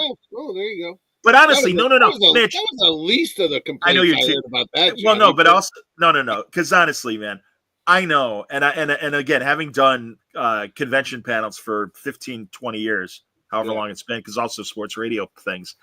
Look, people on air, they hear, hey, you know why you suck? Hey, thanks for sitting down with me. No, I would never do that. I would never. And truly, Doug Jones is such an exceptional actor. A great actor. And Saru's character arc was very, very good. I agree with Don. Well, Don's talking about Giorgio, I think. Oh my God! He said he was delicious. The Shape of Water, for God's sakes. And Abe Sapien too, and the Hellboy movies. Kind of like also, he's Count Morlock. Orlok. Yeah, Morlock. In the new Nosferatu. Absolutely, yeah. Dude, no, he's a brilliant actor. A zillion things, man. And again, what do they do? They make that stupid point in Discovery season 3 where all the why is all the dilithium in there? Because a little boy cried because he lost his mommy. Oh, what a great, brilliant sci-fi idea! Give me a break. Wasn't he the thing in Pan's Labyrinth with the eyes on the hands? Like yes. That was him, right? And I will never honestly, like, should I ever meet David Hyde Pierce, I'd shake his hand and go, that was really classy of you, because as we know, he was the voice of Abe Sapien, but Doug was really the guy. And for the second movie, he's like, Doug can do this. Let Doug do it. My God, he's doing all the heavy lifting. Yeah. And it was, and that's why Doug is, Abe through and through in the second movie. Mike Jones. If Star Trek wanted an example of gritty, covert caper that keeps within lines of its own universe, they should watch Andor. 100%. I love Andor. I look forward to season 2. B Things says, I started watching Xena, Warrior Princess. It's got some rough edges, but the characters are good. It's fun to watch with moral conflicts. I think the new Trek folks overthink things sometimes. Yes, and also they wear their politics on their sleeve. I'm sorry, but it's true. Old Star Trek would, whether it was the original series or the issues in Berman era Star Trek from Next Generation through Enterprise, they let us decide what was the right thing. All of New Trek is way too preachy. This is the way it should be. And it's like, I agree with you on 90% of what you say. Yeah. Exactly. Well, everything, even number one's trial in Strange New Worlds. That's the way it should be. And it's Yes, Absolutely, but more so with Michael Burnham than It anywhere was else. over. I It mean, yeah. was over Well, the top. and then even further, and again, I love Stacey Abrams as a political figure, and she does a lot of great work, and I'm really glad that she's a Star Trek fan.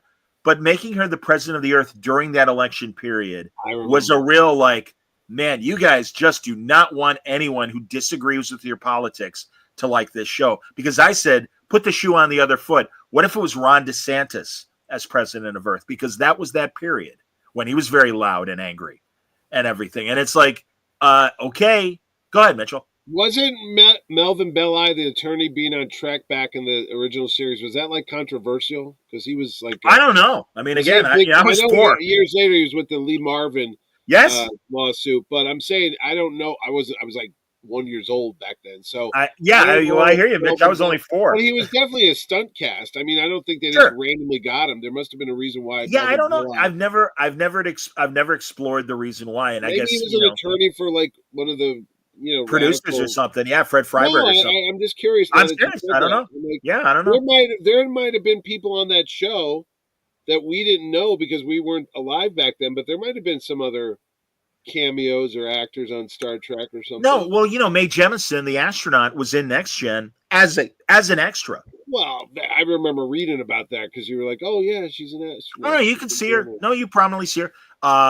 What's his face? Christian Slater showing up in Star Trek 6 as one of Sulu's crew. Then fire apart then. Yeah, that's my favorite. And even Jamie Lee showing up in this movie and stuff. No, but great. I'm just thinking of a political figure. Somebody's not an actor, You got hearing problems? I don't think. No, I think the closest thing we got to that was this Lincoln, the alien pretending, or the Rock pretending to be Lincoln. No, we had Stephen Hawking's on Next Gen. He wasn't. But that's not politics. That's not politics.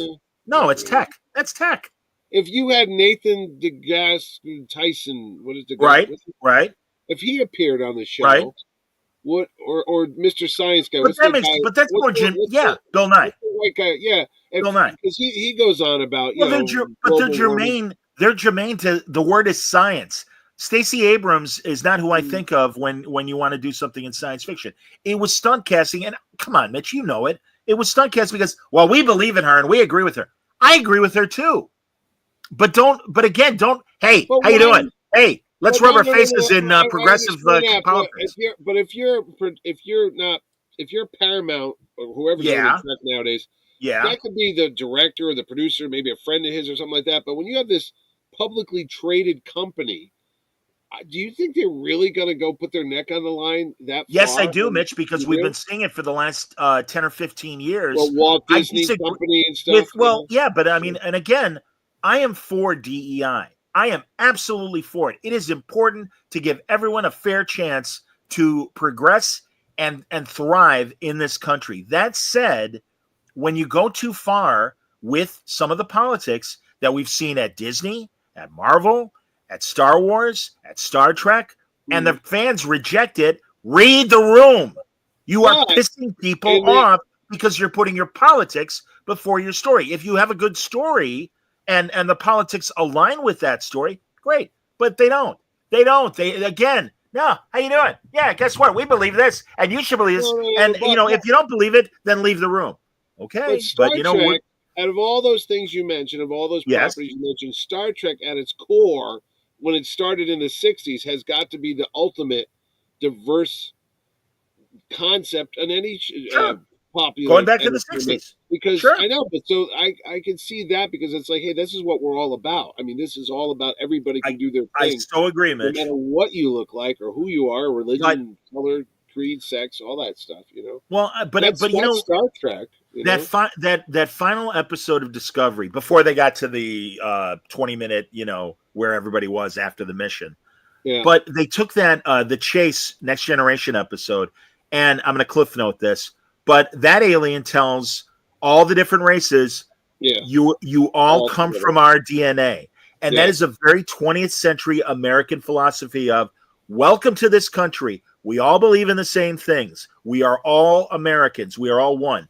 Discovery made it, you, Michael Burnham, you're an individual and you are important. And that is the message of a lot of 21st century storytelling, especially within Star Trek. I'm special. I'm unique. I'm an individual. Look at me. Make sure that I'm represented. I want the representation, just like I'm sure, as Whoopi Goldberg told us how excited she was when Uhura was in the original series. I'm sure Japanese people were thrilled when Sulu was in the original series. And I mean, my God, at the height of the Cold War, 3 years before we're landing on the moon, we're in the space race with the Russians. Hey, look, there's a Russian guy. Yeah. That is forward thinking. And again, I love that about Star Trek, and I'm glad it is so forward thinking. But all that said, these guys and women, they go a little bit too far. And all they do is piss off the people that are like, well, I like the adventure and action stuff. And am I asking too much that there's some strong male characters in there as well? Like, and really strong? I mean, again, does Chris Pike have to be the only strong guy in New Trek? I mean, even Saru, was a victim and prey. Yeah, in a hunting situation, and he had to find his balls, and I'm glad. Yes, and he had to get his spikes and everything. Those are like his balls dropping when we mature. Yeah, it's like a porcupine shooting quills out. Today I am a man. Johnny, let's see, what time is it? It's 10:30. You've been ranting for an hour and a half now. Are you off the track? Are we on the? We can be off the track. Yeah, I'm sorry, guys. I did watch other shit besides this. No, and God bless you. And I'm glad that you did. Oh, by the way, all right, real fast to wrap things up. B Things pointed out, didn't the Prince of the United Emirates have a cameo in Voyager? And he said, no, it was actually the Prince of Jordan, who now is king. Wow. I didn't remember that. I'll take your word for it. And Cooper says Melvin Belli, known as Gorgon, in the original series in The Children Shall Lead, was not an actor. Yes, we do know that. But I was saying, what significance? What was he like? Local to L.A.? They all like use him for ambulance chasing. I don't know. And finally, as Mike Joyce points out, yes, it's become tell not show. All right, done with Star Trek. I really appreciate your honesty, and I knew you would give me your honesty. I might go watch Section 31 again just to piss you off. It won't piss me off. That's your problem, wasting 95 minutes. But that's last final word, because actually we did watch a lot of Star Trek season 3, Picard season 3, last night and today when I didn't want to watch anything else. Oh, and Art Balthazar joining in with Chakotay chips. Thank you. I defy anyone to tell me, oh, I love Discovery so much I actually rewatch episodes. And the rewatchability that we've had from TOS through Enterprise, I don't think exists with this new product. I only watched the Captain Pike episodes again. I went back and watched them again. That's cool. All right, moving on. Spider-Man, Friendly Neighborhood Spider-Man, brand new Disney cartoon. Yeah, I like it. I like it a lot. Oh well, okay, Franco. How about that? You say you hate it. You're like the anti-Johnny. I'll say I hate it, but honestly, I haven't watched it yet, so I can't honestly say. No, it's the artwork style's good, very comic booky. Looks like, and they even do panel frames a couple times. It reminded me of that Spider-Verse movie that came out. That was kind of like sometimes agreed. Frame it like that. Yes, cool. The characters we know, but done in a new way. But that was my only regret with this show, and I'm going to tell you why. Spider-Man, Peter Parker becomes Spider-Man when Uncle Ben dies because he failed to let the burglar or stop the burglar.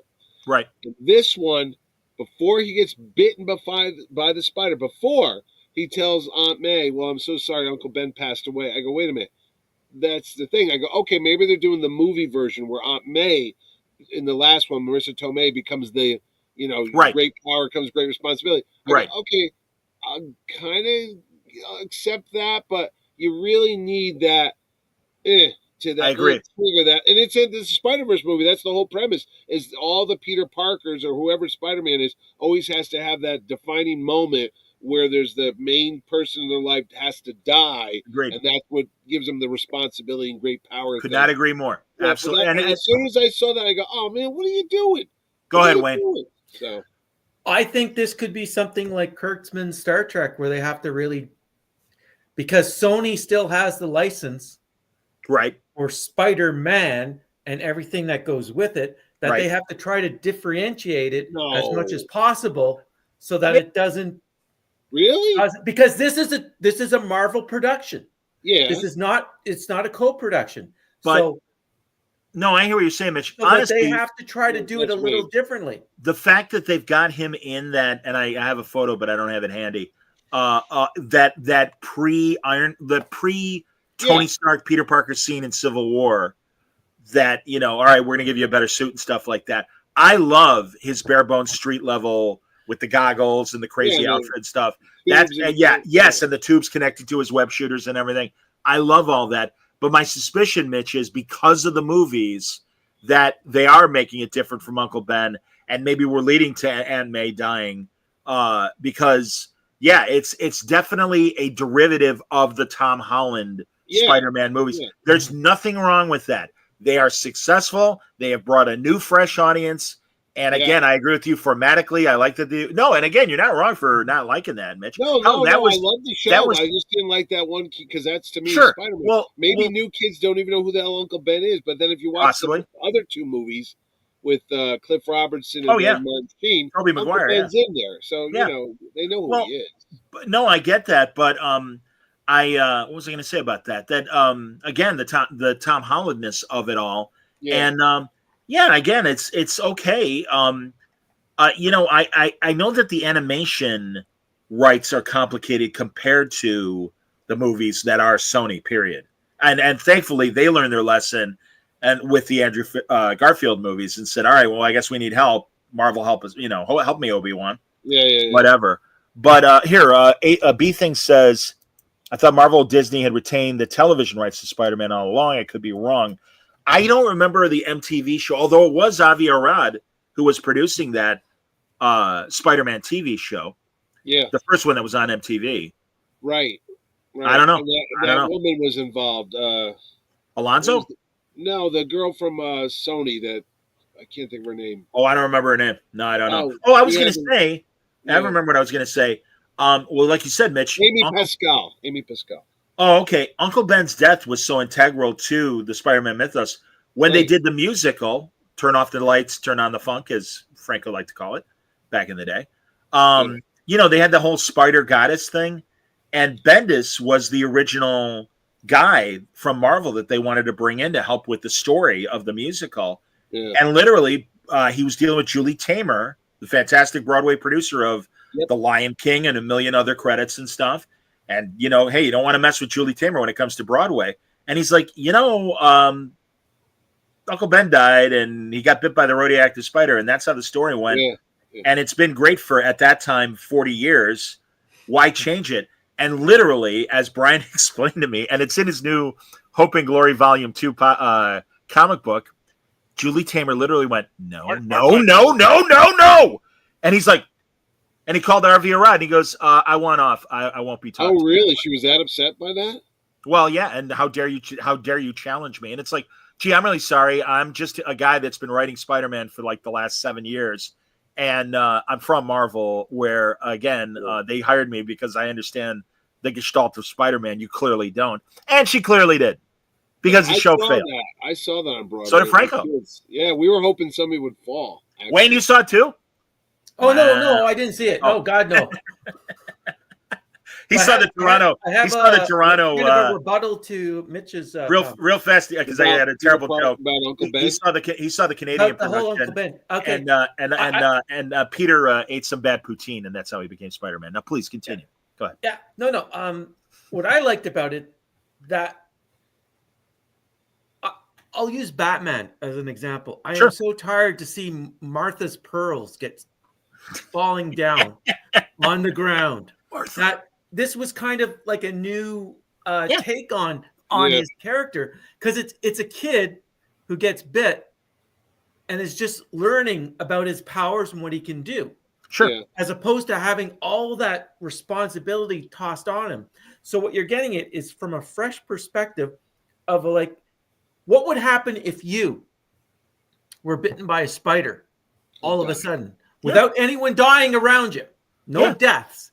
But what would your life be? And that's what I think this story is trying to do, is here's a guy, his life totally changed, a spider from an alternate universe dropped down, bit him, and then that spider also crawled away. If you didn't notice that. Yeah. So that spider is going to be doing a little jig with other people. Oh, 100%. I so agree with you, man. Langley says it's because this show was originally made to be about Peter's freshman year, but they decided to lean into it being a variant universe remix of the MCU. I And remember ChemDog, it was called Freshman Year. I remember the logo, and I was yes. like, "What happened to that show?" Yep. I don't. ChemDog brings this up, and I've seen the headline. I have not get delved into the details. Maybe someone else in the chat or somebody on the show right now.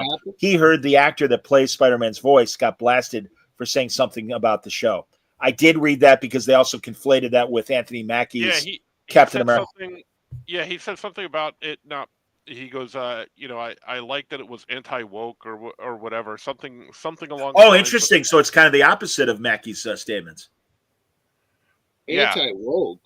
Yeah. Like it didn't have a lot of wokeness in it or something like that. If I remember, if I remember correctly, yeah. I can look it up. Oh, I think maybe Wayne's I honestly just go to watch and read stuff just to get entertainment. That's all. I'm sorry. I've long since given up looking for a personal religious crusade or whatever it's going on, political crusade. I just want to watch a good story. I'm sorry. I don't know if we could read that, but Langley says thankfully the show isn't woke. And go ahead. What do you got? Wayne? No. Crap. 1 minute. Oh, whatever. That's what the kids. I don't even know who this guy is, this kid that does the voice. He sounds like Tom Holland. All right, hold on. Wayne's got a point. There we go. I'll flip. There we go. Spider-Man voice actor says his biggest fear was the new Disney Plus series was going to be annoying and woke. Wow. Well, I understand because, again, I'm sorry. Let me add him back. Sorry, buddy. Oh, my God. I apologize. Hey, you just switched like volleyball. It's like the Mirror universe. I'm Canadian now. Wayne's already got his beard, so he's Mirror Wayne. Honestly, man, I don't agree again with what Trump is doing with DEI and all that stuff, but I do kind of agree with a lot of people who are like, can we just be entertained? Do we need our politics in every bit of entertainment? And I agree with that. And it's gone too far. I watched those old cartoons from the 60s, the one they did in the 90s.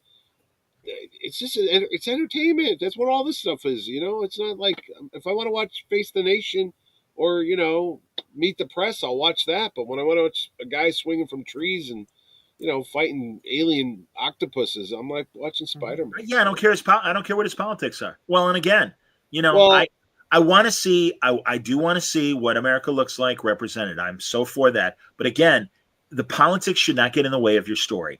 And if they do, then you're doing it wrong. I'm sorry, you're doing it wrong. No, and to comment on that Anthony Mackie thing, I remember back one of the best stories that.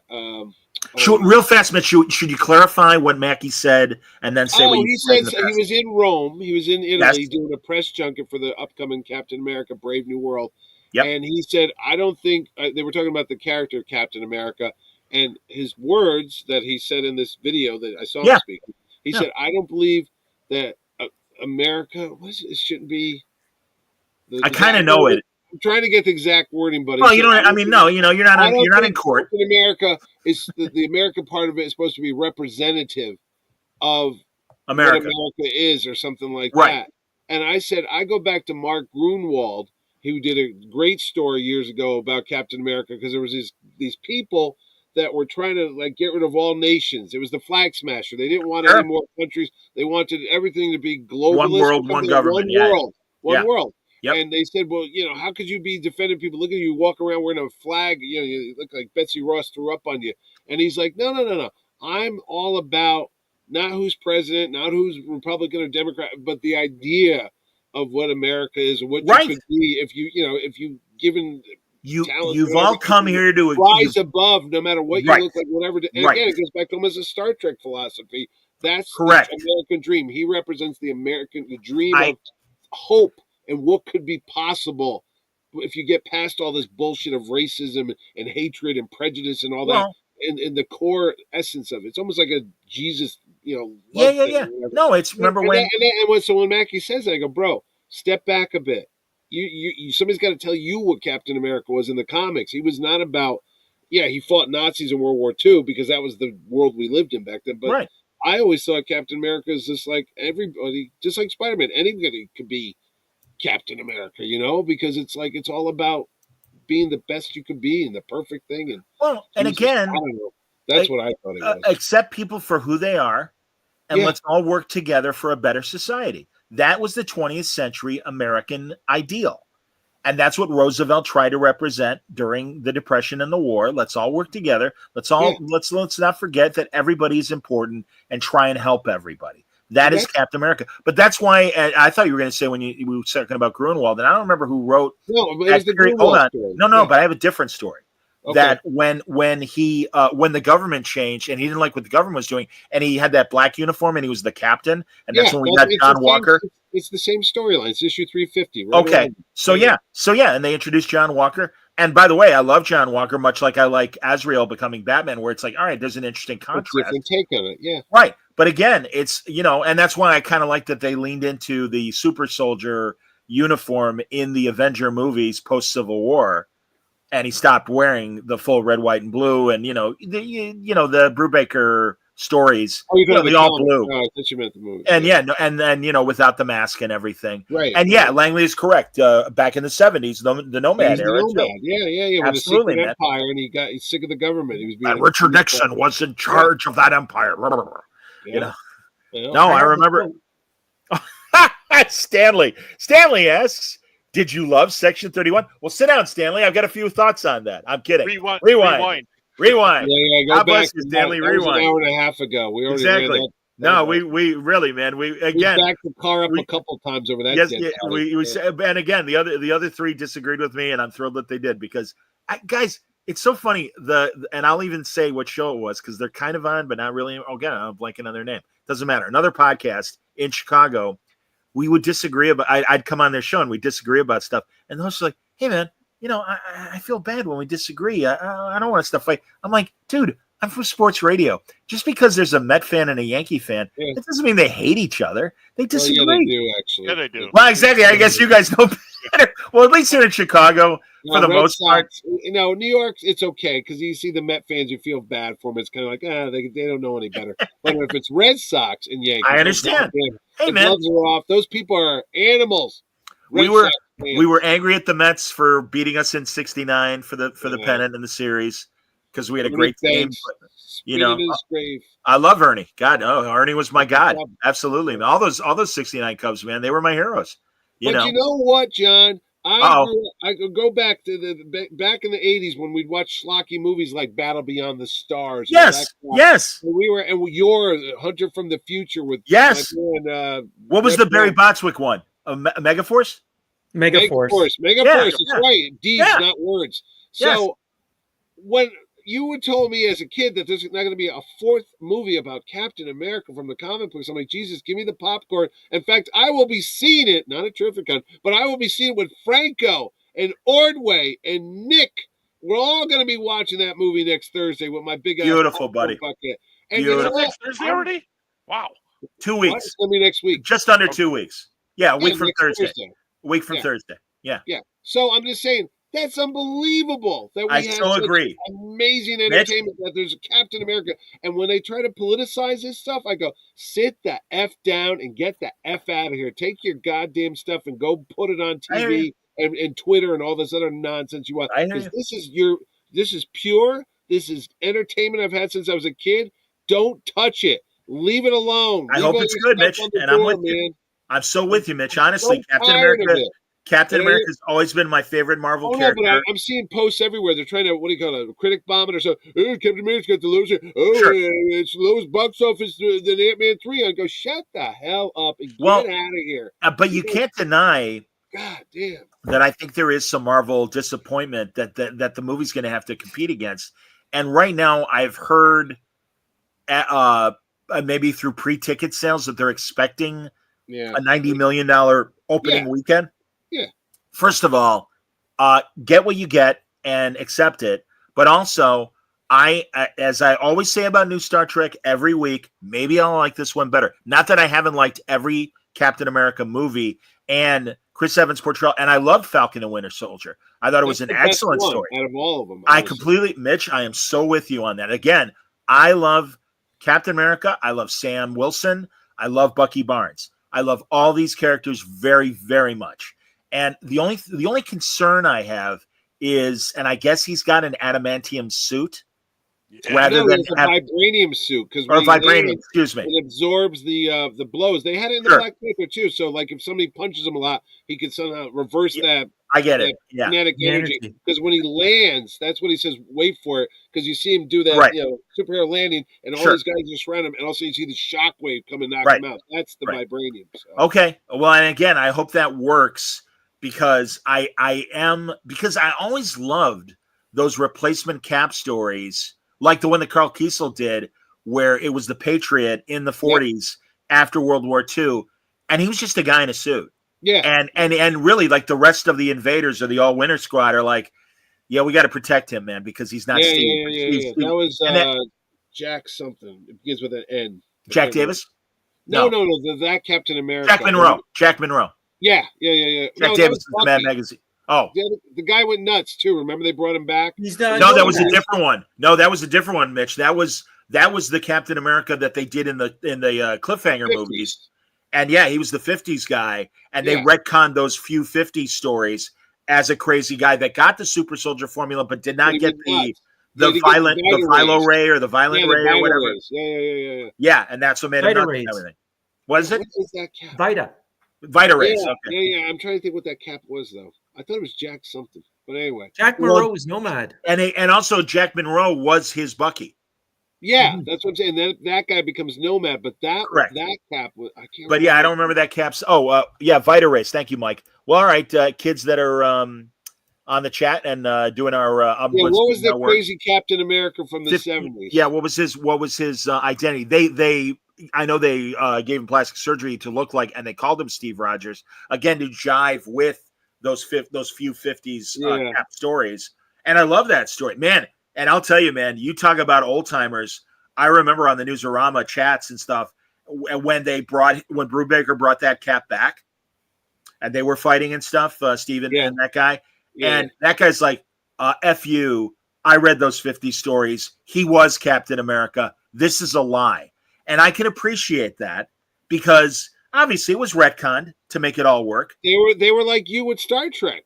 They were like, no, I'd like to think I'm more forgiving and hopeful, but because again, I would, because again, even with my frustrations with season 2 of Strange New World, I can count a couple episodes that I liked. That war episode with the Klingon ambassador, and we don't know if Mabega killed him on purpose or it was an accident. So there was a couple good ones, and first season had more, but just a couple. First season was there's always hope. Chemdog says they never actually revealed Captain America's name. Stanley says Captain America looks good, but Harrison Ford's character was miscast. What's his name passed away. There's nothing you can do about that. Yeah, Thunderbolt Ross, William Hurt. William Hurt, yeah. I mean, but I heard that they said they wanted Ford originally to play Thunderbolt Ross. Oh, that's interesting. Honestly, I don't know why they didn't get Sam Elliott to come back, because I thought he did a good job in that crappy Hulk Ang Lee movie, which was all over the place. Yeah, no, I love the Sam mustache. Elliott. Yeah. Oh my God, no, he's the man. He's the man. Yeah. Yes, Chemdog, we're asking about the anti-communist Captain America, but we don't remember if he had a last. I think what happened there, Mitch, is they really needed to separate themselves from that movie altogether. So they went through an entire transformation in terms of cast. So they didn't. Plus they Lee one. Plus they really. They had their problems with Ed Norton and stuff. And God, I remember when I was talking to Casada right before the movie came out, had him on Word Balloon, and he's like, "Yeah, we'll see how this Hulk movie does." And I'm like, "You don't seem very excited." I told him off the air, I'm like, "You don't seem very excited." He's like, "Yeah, there've been a lot of problems behind the scenes." And I'm like, "Okay." And again, that's when we got Mark Ruffalo and stuff. I remember I was at the New York Comic Con panel when they had Louis Latour was the director of the Hulk movie. They had Roth there. They had the whole cast. But Edward Norton, and it was like, what's going on with this? The main guy's not here. That's kind of awkward. But Mike Jones has found an answer for you, Mitch. It was William Burnside. Who later became one of my high school gym teachers and baseball coaches at my school. Actually, that was Peter Burnside, and then changed it to Steve Rogers. Absolutely, man. You know what? You got a comment there. Mike. Can you put up what Hayden Sane put up? Yeah, sure. He's excited to see Lumley's Isaiah Bradley, who's going to be in the movie. And you know why you should be also excited? Gee, I wonder, Mitch. Carl Lumley, a.k.a. Isaiah Bradley, a.k.a. Martian Mantar, a.k.a. Mantis, is going to be at Yes. Terrificon on August Yes. 8th to the 10th in Connecticut. Very rare appearance by Carl Lumley right here, right now. Back to you, Johnny. Thank you, Mitch. Oh, damn it. I keep doing that. I apologize, Mitch. And there we've rotated again. Tickets on sale now for Terrificon coming your way. And is it August? What are the dates again, Mitch? God, Johnny, let's go. Cut to the close up. All right, but I don't want to screw you up, but go ahead. Here we go. August 8th to the 10th. Okay. Tickets on sale now at Terrificon.com. Look, there you go. Back to you, Johnny. Thank you, Mitch. Throw it up to Franco. What's he working on? I don't know, but I love the fact that he had the Borg in the Enterprise D background. That's fantastic, man. I can't show what I'm working on. Uh-oh, All right. we're doing that No porn problem. again. Over to you, Canada. What do you got going on with the Great White North? Couple thoughts on bad coloring. Yes. Shitty coloring. Right. Yes. I agree with you. About Carl Lumley, two things. One, man, Susan Eisenberg did me the greatest solid during COVID when we were doing those online conventions. We got the whole Justice League cast. Oh, where including was that Carl. supposed to happen? Was it supposed to happen? COVID thing? Well, yeah. They did it on the thing. And Lumley, as you said, Mitch, no, it's very rare for him to do conventions. That's correct. I certainly hope you can get him to do a panel because I love Carl and I love Isaiah Bradley. And really, man, that original story of Truth is the greatest addition to the Captain America mythos. And Isaiah Bradley is a fantastic character. And me and Falcon and Winter Soldier, Carl did him nothing but justice. Yep. But mentioning Mantis, I had it because it was great because we did the table read. It was about 10 minutes, 15 minutes of them doing dialogue. Andrea Romano was there supervising the read. And when it's done, I'm like, Carl, I got to ask you about Mantis. And it was great because he was very honest. He's like, I'm proud of the pilot. Yeah. And then the show kind of fell off the tracks. And it's like, yeah, exactly, man. But I'm like, Carl, you're one of the first great black superheroes on TV. I have to thank Phil Lamar, who was the voice Did he get him? of John Stewart. He will be back for his third appearance at Terrificon. Yay! Oh, man. God. I love Phil. Phil, great. He's the one that convinced Carl to do the show because I still have my emails. Great. And I said, sir, this is what he goes, I don't do these conventions. I go, yeah, but it's a special convention. It's one fun. I'm doing. Yeah. And on and on and on. And then I said, we're going to get Kevin Conroy, God rest his soul. And we did assemble everybody that summer. And then COVID decided to kill my show. And that's why we couldn't do it that year, along with some people, sadly. But the thing of it is, Carl Lumley's coming back. And that's been 5 years in the making. And Phil Lamar will be there as well. And somebody else just asked me a question. Well, you have somebody from Superman and Fantastic Four. Well, we do have Metamorpho coming. That would be actor Anthony Corrigan, who you've also seen on Gotham as Mr. Zaz. And if you watch Barry, he was like the Russian hitman. He's the fellow. Oh, he's great. Yeah. Is he great. Oh, I love his character. And I got the actress that's playing Cat Grant at the show because Jerry Ordway, I think, co-created Cat Grant. So I said, he did. Yes, he did. So she'll be at the show. So wait, is that a new Cat Grant or original? The new Cat Grant. Yeah. Okay, yeah. so it's not not from the not Lois and Clark. That was no. I mean, yeah, exactly. Lois and Clark. Tracy Scoggins. Scoggins. Yeah. No. Is she also Babylon 5. Is she related to Walter Scoggins? No, it's Walter Goggins. Oh, well. She's got an S in the front of her name. Savings. All right, thank you. So I guess Thank you. Very nice. Whatever. Very nice. No, that's great, man. Fantastic Four movies. Well, I'm not gonna, because again, you got a lot of great other people that do television. Well, no, I'm saying moderators that do TV panels, and I don't mean to be a pig when I ask for some of these people. But what I would like, and again, we can discuss, and if it doesn't happen, I totally respect that. But I would love to talk to Metamorpho on the phone or on a Zoom, and some of these others that will be at Terrificon. I don't need to do the panel if I can get an hour with them on Word Balloon. And you've been great that way, Mitch. I've always appreciated that. You know that. And it's funny, Mike Jones points out the other Cat Grant, of course, not Ally McBeal, formerly, or I think they're still together, her and Harrison Ford. That's right. They are still together. Yes. She tucks him in every night and feeds him his oatmeal. Nice. Mommy. I used to think Calista Flockhart, when she was in Birdcage, oh my God, I saw that movie. I was like, oh, who is that? Ally McBeal. She's adorable in Ally McBeal. Yeah, and then she became Ally McBeal. Yeah, I remember that. And my wife's like, you really like that type? I said, what do you mean? She's so ultra thin and all this. Don't worry, Sharon. Hey, man. And then Harrison Ford married her. I go, look at that. See? Hilarious. That's awesome. Remember that show? Hey, Tracy Scoggins was on that show with Duncan Rieger about Sword and Sorcery Fantasy on CBS. Oh, the Do you remember 80s? that show? Yeah. She was on that show? What was it called? Sword and Sorcerer. Was it Sword called and that? Or Sorcery. was No, it it was called like Wizards. Wizards and Wizards Warlocks? and Warriors. Yeah, Wizards Wizards and and Warriors. Warriors. Yeah. I didn't know she was on that show. That's fantastic. I believe That she sounds was like on a that. show that Artie watches. Well, Wizards you know, and Warriors. I again, watched it. there are so many shows that didn't make it beyond a season or even a half season. Yes. And I was watching on Amazon Prime. I was curious because I'm like, there was a 90s show called, or maybe early 2000s. It was called Space Rangers. And it was one of those Asian guys that's in a million action movies. And he played an alien. But Linda Hunt was in it and was kind of the leader of the, Federation or whatever. Oh, it was on Sci-Fi Channel. Oh, I thought it was on CBS originally or something. I don't know, but I remember Linda Hunt being on some. I thought it was CBS. Okay. Really? Yeah, I thought it was a network show, and that's why it didn't make it. But yeah, they've got the episodes there, and also, I mean, I'm curious about that Michael Pare cheaply made sci-fi show that he did. What? I think it's called Star Hunter or something like that. Whoa. Hey, oh. Hey. You're talking about Streets of Fire, Michael Eddie and the Cruiser, Michael.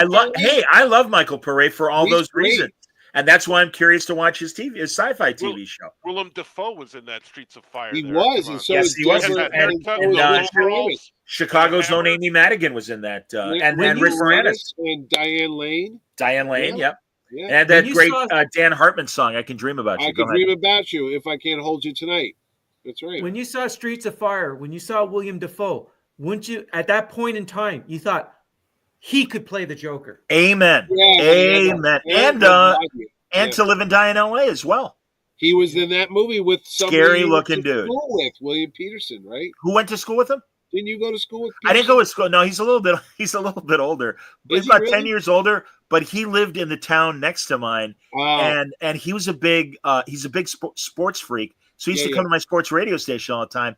And I'm like, "You're from Evanston?" He goes, "Yeah." I go, "I'm from Wilmette." And he goes, "We used to kick your ass in basketball all the time." I'm like, "Hey, listen, You know what he was great I at? don't care." But no, He was he really became we became acquaintances. I mean, when he'd come to the station, he'd be like, "Johnny, what new movie have you seen?" And I totally, like Seinfeld with Keith Hernandez, kind of had a man crush on him. And I'm like, I don't know, Bill, give me like 10 minutes to calm down seeing you, and then I'll tell you what I've seen lately. Great movie he was in was Manhunter, which was the Of first course. Hannibal Lecter story, 1985. Michael To Live Mann and Die made in it. L.A. was good too. And then Live and Die in L.A. was after that one. But yeah, because at the end of Manhunter, after he puts Hannibal Lecter, he kills, is it Buffalo? No, the Tooth Fairy, which was the guy he's transforming. It's Ted. It's the guy who That's sounds Ted the lands. Levine. It's Ted's. What's his face?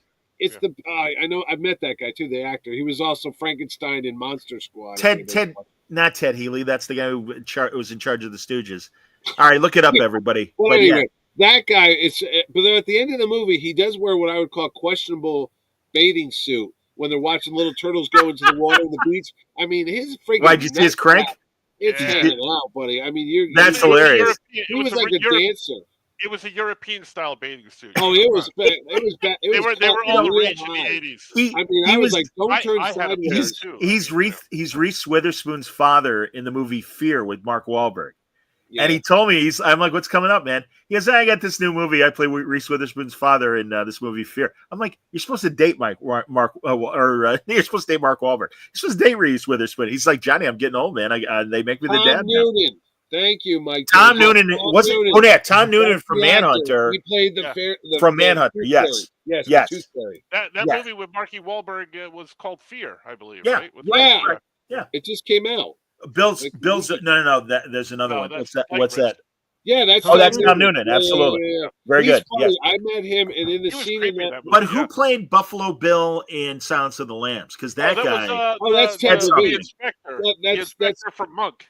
right? Correct. No, but he was also on Crime Story. That's where I knew Correct. him from. Yeah. Well, Yeah. he did a play in Chicago, and we had him on the sports radio station, and he's very method. He's kind of like I always again a great Bill Peterson story. He lived next door to De Niro in L.A. Oh, And De Niro was making the movie Jackknife with Ed Harris, and Jackknife, he's a messed up Vietnam vet. Yep. And Bill said Bill used to like to get up in the afternoon. Hold on. Ted Levine. Yeah, Ted Was Levine. Ted Buffalo Levine, Yeah. correct. Yeah. I wanted to say Healy, but yes, Ted Levine, great actor, very sweet guy. But anyway, De Niro being so method, Bill used to like to go to his backyard and sip his coffee, read the newspaper and stuff. And he had a really low hedge, so if they're both out in their backyards, they could see each other. And one day he goes out to drink his coffee, and De Niro is walking around his backyard just in gym shoes, completely else otherwise naked, and just walking around. And he's like, "Hey, how you doing, Bill?" And he's like, "Hey, how you doing, Bob?" He goes, "Should I ask?" He's like, "No." He goes, "Okay." And he goes, he was getting into character. And that is exactly how Ted is in getting his guys. Did And you we had see- him. Okay, totally off the subject. Did you see the trailer for that new De Niro movie where he's playing Costello and Genovese, the two No. monsters in New York? Tell me. Yeah. No, Frank Dude, Costello. No. No, but the problem is, if you had seen this on a sketch on Saturday Night Live 20, 30 years ago, you would have laughed your ass off. It's like, there's only one Italian actor that can play the two Italian mobkins. It's 2 times De Niro. De Niro's playing He's both. playing both And roles? one of them, he's got Wow. glasses on, and the other one, he's got a hat on. And they show them sitting down at a restaurant where they're going to whack the guy. I think Frank What? Costello got whacked at Sparks or whatever in New York. So whatever, they're talking to each other, and he's like, "Hey, what about this thing? Oh, what about this thing?" And I'm like, this is so stupid. It's got to be good because it's like, remember those old like TV shows where they put the mirror up and you'd Yeah. have Barbara Eden playing her Of course. evil sister with the dark hair, or Bewitched would be playing her. And the Yeah. cousin. Yeah, it's like that was stupid gimmick TV back when we were kids. Now it's like Oscar award-winning actor Robert De Niro. in What the platform performance is of his it? life. Unless it probably is in theaters. It's not going to be on streaming. No, is it? it says only in theaters. I said, Jesus Christ, did you get 3D glasses? You know, I'll see it. It's like, hey, Just I'll wait. see Just it. wait 2 weeks, and it'll be it'll on be on streaming. streaming in a week. That's you know. true. Exactly, man. De No, it's Niro. sad but true. Oh God, When- what's he when going to did tell that- you? When I had an did- evil. Oh yeah, Watch- real fast. yes, TV yes, evil yes. twin story that I love that I heard on the Gilbert Gottfried show, a comedy writer. They were all talking about how much of a jerk Joey Bishop was. And there was an episode of the Joey Bishop sitcom where he had his cousin who was annoying to Joey and everything. He played by himself. And he went to the writers and said, "Hey, he's getting all the funny lines," meaning the cousin. And they're like, "Joe, you are the cousin." "Yeah, but he's getting all the funny lines." And they're like, "All right, we'll fix it." And it's like, you idiot. But that was Joey Bishop, everybody. So, Yeah, yes. the worst Met member him of the in Rat Pack. Hawaii on my honeymoon in 1993. What about him in '93? I met him in Hawaii when I was Really? He was Yeah. apparently We- he was stalking Mitch in Hawaii. We He was. we had him on our radio show by phone on the Score, Yeah. and he was hilarious until he got mad about something, and he went, "You're a liar! You're a liar!" And he's like 80 something. We're like, "Joe, Yeah, please he was don't die. feisty. He was feisty. Please don't die." Yeah, no. And Stanley, yes, I will be going to see Ke Kwan's movie this weekend. Love Hurts. Go see it, kids. Academy Award winning actor Ke Kwan, known as Short Round and Data from Indiana Jones and the Temple of Doom and the Goonies, is starring in his first feature film starring role called Love Hurts. That's exciting for him. Go and see it. I hope that it is does very honestly well. that D23 moment where he saw Harrison Ford, Yep. and Harrison Ford ran over to him and hugged him. Well, he Yeah, didn't run seriously, over. man, it made me cry. It really did, because it's like, that is so cool that this guy who had the briefest like film career of his life then, and I'm Yeah. so glad that he's back and he's doing well. And I know a personal friend of Mitch's. Yes, of course. he ran and hugged me too. But There you go, man. he's No, I like love that. He was at that show 10 years ago when nobody had him, and I brought him in. And it was like, what are you, nuts? People were crying when they met him. I was like, oh my God. And you got stories? This guy's got stories about Oh, Michael please. Jackson, Princess Diana, I because have he no was doubt. in the 80s with Spielberg, Right. and they were doing the press tours. He was Goonies like, and everything. Yeah. Yeah. No, got he's good great. stories. No, he's Corey wonderful. Feldman stories, crazy Well, Corey Feldman. You did that favor to John Wesley Shipp as well, Mitch. John Wesley Shipp is coming back. to Love that him. team. You know, The great Barry Allen. Right now, well, Grant Gustin did a great job. Yeah. And again, thankfully, they gave John kind of like the way they Jay helped. Garrick, Yeah, they gave him the Jay Garrick role. No, I love that, and I have this fantastic picture of us at Terrificon where we're both like in the starter position before we start running. Yeah. Of course, Jimmy Fatass is whatever, and John still looks like he can still, and he did. He still looks great in the Speaking suit, of Jimmy Fatass, he's coming to Terrificon too. I will be. Jimmy Fatass will be moderating panels at that's your Terrificon. alternate. That's the Indeed. evil. Exactly. Well, yeah. And why they be- Not much of a difference between me and the Mirror Universe. Yeah, Me. Let's be Jimmy's honest. fat ass will be here, ladies and It's a little more I might facial be hair. Other flying than in that, from Vegas for that. Yes, in fact, you know who's going to be at Terrificon? The guy from Canada, right next to me. On that's that true. side. Wayno himself, indeed. Wayne Wagum. himself, and Franklin will be Francis. there. Yes. Yeah.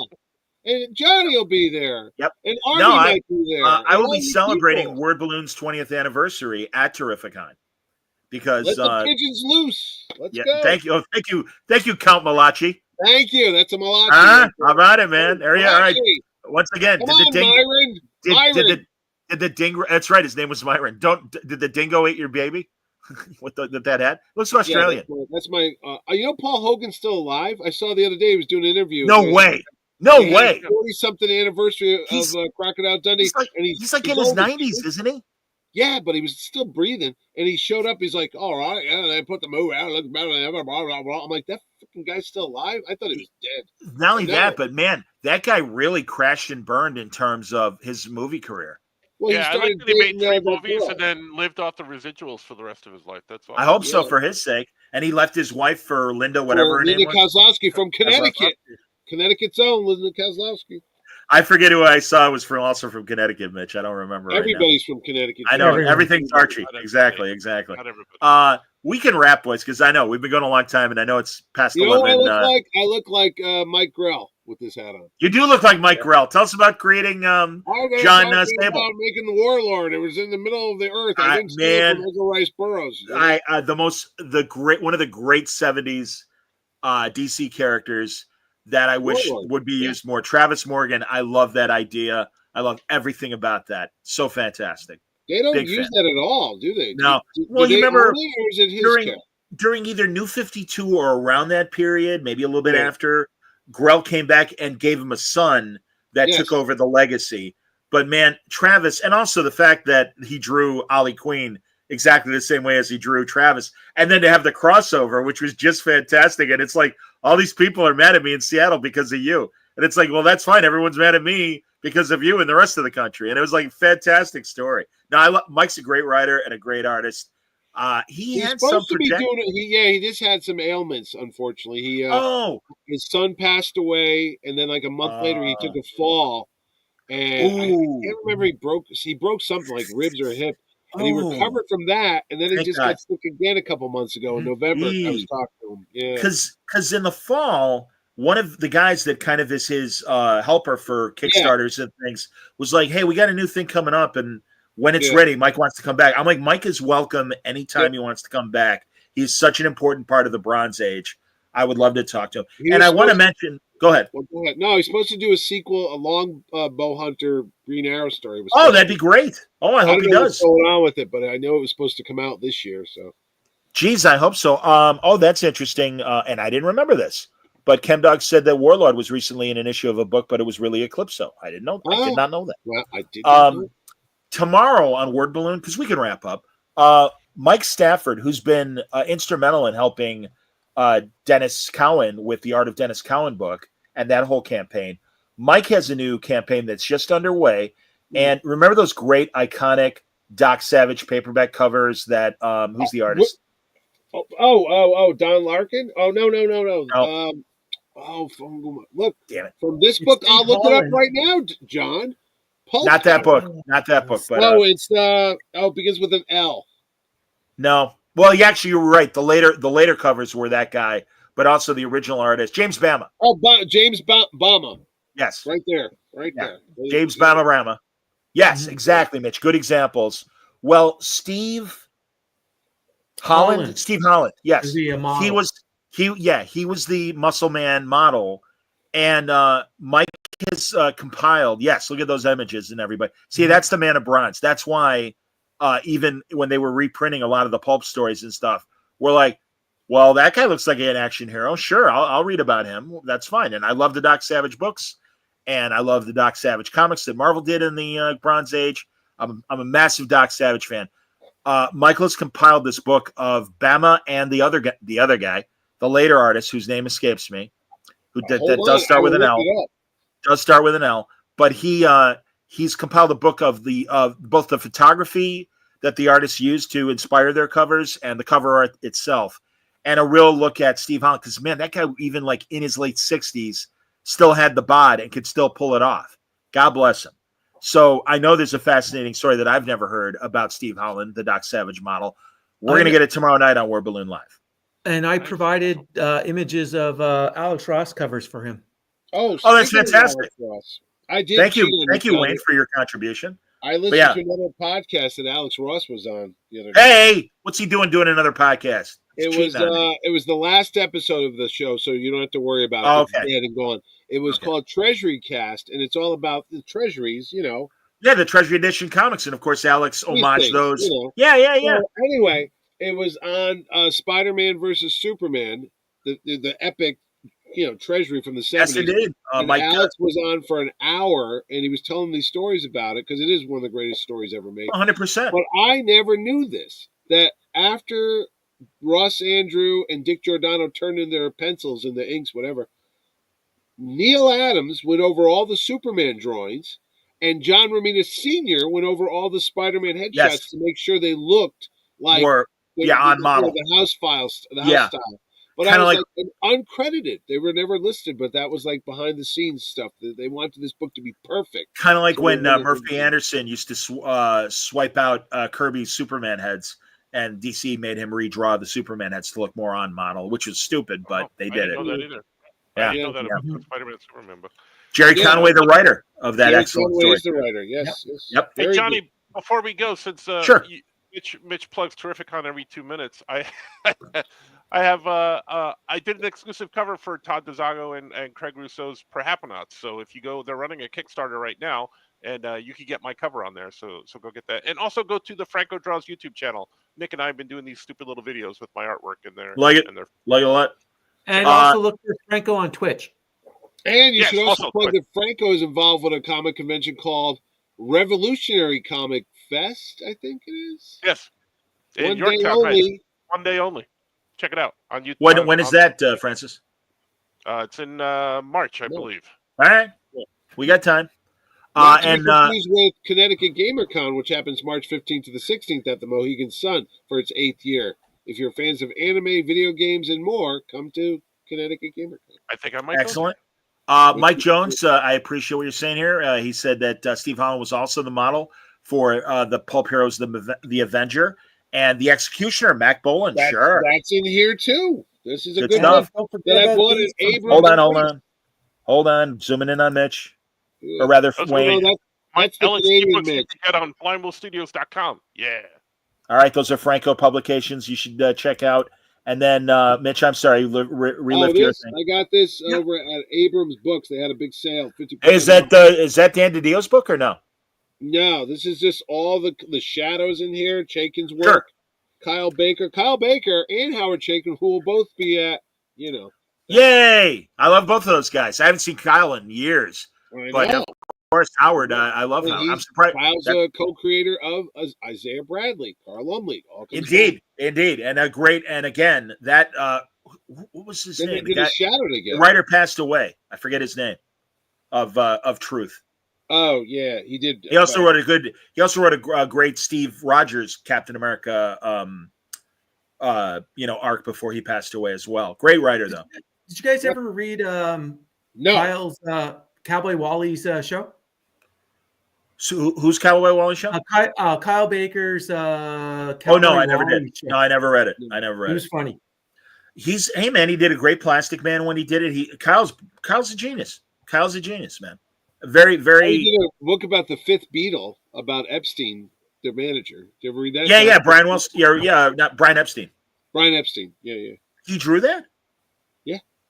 I thought it was Andrew. I thought Andrew Andrew Robinson did the Fifth Beatle. Yeah, that's the one I'm thinking. Baker's listed on it, so maybe he did the cover. Maybe he did the cover graphic tonight. So, did you guys talk about Diamond's bankruptcy? No, we did not. No, I don't have any money, so good luck with Stanley, I did a great show with our dear friend Patrick Brower from Challengers Comics here in Chicago, and he really gave the local store perspective from his store standpoint and the Chicago standpoint. And truly, I forget who I was talking to recently. It might have been on the podcast. It might have just been a conversation, but we were talking about a Florida retailer. And he's like, yeah, his problems were different. And I've seen other people on YouTube talking about it from their store perspective. I would say go back and watch the Diamond show that Patrick and I did a couple nights ago on the Word Balloon feed, both on the YouTube and on the audio. And no, he really went chapter and verse on the good things about Diamond, the frustrating things about Diamond, how the business is changing. And further, I would like to get Christina Merkler back from Lunar, the other distributor at Van Penguin Random House. Currently are the two distributors standing still post Diamond's difficulties, although Diamond is still working its way through the reorganization, but a lot of the other publishers are kind of jumping ship, unfortunately. Yeah, so I don't know how that's going to shake out for Diamond. And they tomorrow's press jumped to Lunar. I saw that. Lunar? Yeah. Yes. Mad Cave Image. Saw that. Yep. No, it's not. It's sad. I also think that Diamond kind of overextended themselves pre-pandemic, and that's why another reason why they found themselves, and also they kind of were their own competitor in a lot of ways in terms of selling product as well as distributing product. Yep. Yeah, that kind of conflict of interest kind of bugs me. But again, I have no beef with Diamond as a company. Very little experience with them. Yeah. And I hope that things work out as best as they can. But yeah, it's a lousy situation. But no, we pretty much stuck with TV and movies tonight. Yeah. Is George Gross the guy you were talking about? The other painter? He did maybe. This is the cover of something, the Avenger and Justice. Yeah, love. Yeah, Justice Incorporated. That's the Avengers title. Yeah, the original Avenger. Yeah. Mac Bolan Executioner stuff's in here too. Oh, that's great. Remember that? Man, I don't remember this. Do you guys remember Nick Carter? Yes. Sure. I don't remember this book. It was a radio show before they reinvented him as a kind of destroyer, executioner, wannabe character. That's what it's looking like. Yeah. Yeah. Very, very Remo Williams. And yeah, of course, there's that debate of who came first, Remo Williams or rather Mac Bolan or the Punisher, because really Mac Bolan's backstory. Was first. Yeah. Well, it was Jerry Conway. I mean, it's the same backstory. Mob kills his family. And he goes on a one-man war against the mob. That was the whole Mac Bolan story. The mob, it's very... That was before... But, guys, it was before Death Wish, even. It was, it was very on record that the mob only killed one person. So that's... Okay. You know what? I went out to a concert the other night, and my friend who comes to Terrificon every year, who works the actors stuff, his wife, her father, who just passed away in December, unfortunately, 92 years old, was an NYPD cop, and his most famous case was Lufthansa hijacking. He knew all those guys in Goodfellas. He goes, those aren't their real names, except for Henry Hill. But he knew, Jimmy, when they go out of the diner, it's De Niro, and he goes, come on, and he bangs on the hood. Her father was the guy in the car, the cops that were following him. That was her dad. Wow. His detail was to follow them around looking for the money. I was actually doing the payphone scene when he hears that Nikki died. When you watch that scene and tell me that Ray Liotta is not about to crack up, because I don't think they meant for that phone booth to fall over, and they did it one take. And when you see it fall over, look at Liotta's face. He kind of looks at it, and he gets a smile, and then he quickly covers up. I think that's hilarious. Are we gonna cut? And they didn't cut; they just kept going. But I'm still sad. I'm still sad that Ray Liotta is no longer with us because he's a great actor. Come on, Cocaine Bear was amazing. Was he in Cocaine Bear? That's I think that was one of his last ones. Come on. Yeah, because he was excellent in that Sopranos prequel movie, that Saints of New York. I still love him in Something Wild with Melanie Griffith. Sure, and he's a crazy boyfriend. Absolutely. Is that Patricia Arquette Madonna? Is that? Oh no, I'm thinking of it's Melanie Griffith. Desperately Seeking Susan, I'm thinking. Yeah, that's a great movie. Yes, I have an answer. What? Mac Bolan was created in 1969. Yeah. Spider-Man was published in 1974. Yeah. So Jerry Conway. Yeah. And again, I love Jerry. And also, come on, man. Iron Fist's origin is Shangri-La. No, the Lost Horizons. Lost Horizons. Yes. Yeah. And also Chaykin's reboot of The Shadow in the 80s was Lost Horizon. Absolutely, man. So it happens. Hey, JD. I watched that the other day, The Shadow. JD is correct. He said, we saw Matt Wagner last week. Wayne and I did. We were down Yes, in we did. Orlando at the original Art Expo. Was it a fun show, guys? It was a fun show. Not a lot Good. of people, like Good. crazy, like a convention, like that. No. But it was good for art. It was fantastic. And Dennis Cowan was there, and it's his birthday. 2 days ago, I think his birthday. Yes, I wished him a happy So- birthday online the other day. The Yeah. funniest thing is he's coming through the lobby, and I'm walking by, and I got my Terrificon shirt on. Go figure. And he comes by. I say, "Oh, Mr. Cowan, how you doing? I haven't seen you in a couple of years. I just want to say thanks for coming to Terrificon." And he goes, "Oh, you," and he wouldn't let go of my hand. He's like, "Oh my that's God, nice. it's so great to see you again." And I see him the next day. He goes, "I went back to my hotel room. I told my family this middle-aged white guy comes up to me and told me thanks for coming to Terrificon. And then he told me he owned Terrificon. I would not let his hand go. That was the greatest show I had done in so long." I was like, "Oh, all right." So we'll see if he's coming back. JD says, I think the execution was first, and as we, Mitch, our ombudsman, proved it is. A couple of years before the Punisher appearance of Spider-Man. Yes, No, sir. Artie, they were sold out Amigos. I'm sorry, I looked for you. They were done. I went in the pouring rain. Bummer. Thursday, And sold out. ChemDog is going to see Roy Thomas and Jerry Conway at a Yeah. local comic shop convention or local comic We're gonna convention be- near him. We're going to be in Massachusetts at Gary Summers' New England Comic Con in March 7th and 9th. There's a plug to a show that I have nothing to do with. I understand. No, Stanley is right. Mitch knows everyone. Well, Mitch I has do to know know everyone everyone. because you Yeah. got to book him for Terrificon. Coming that Yeah. first weekend in August, the 8th through the 10th at Mohegan Sun Casino. Tickets on sale now. Back to you, Mitch. I got nothing. I'll You're supposed to have something to say when you get handed off. I'll talk about my new books, but they don't come out till November. about his new Ah. book. Talk about his new book. November and next year. I'm sorry, Francis. All right. Well, we'll do shows. My new books don't come out till Chase Speedington comes out in November, and Ninja Kaiju comes out next February. So You know who's coming to Terrificon? Chris Giarusso, who was Yeah. just at the All Year Comic Shop about a couple weeks ago. Creator of G-Man and G-Man what are and, his Marvel tiny Mini Marvels. mini Marvels? Marvel. Yes, Yeah, he's doing he did the Jim Lee cover, and he's doing they're big doing covers of the Marvel official handbook. He's redoing all the covers Yeah. as a incentive Mini- or whatever. Mini Marvels? One big Yeah, connection. variants. Yeah. But you know Cool. the covers where they're all running to the side and stuff like that, so they Yeah, can be on yeah. different issues. They look great. They look That's fantastic. great, man.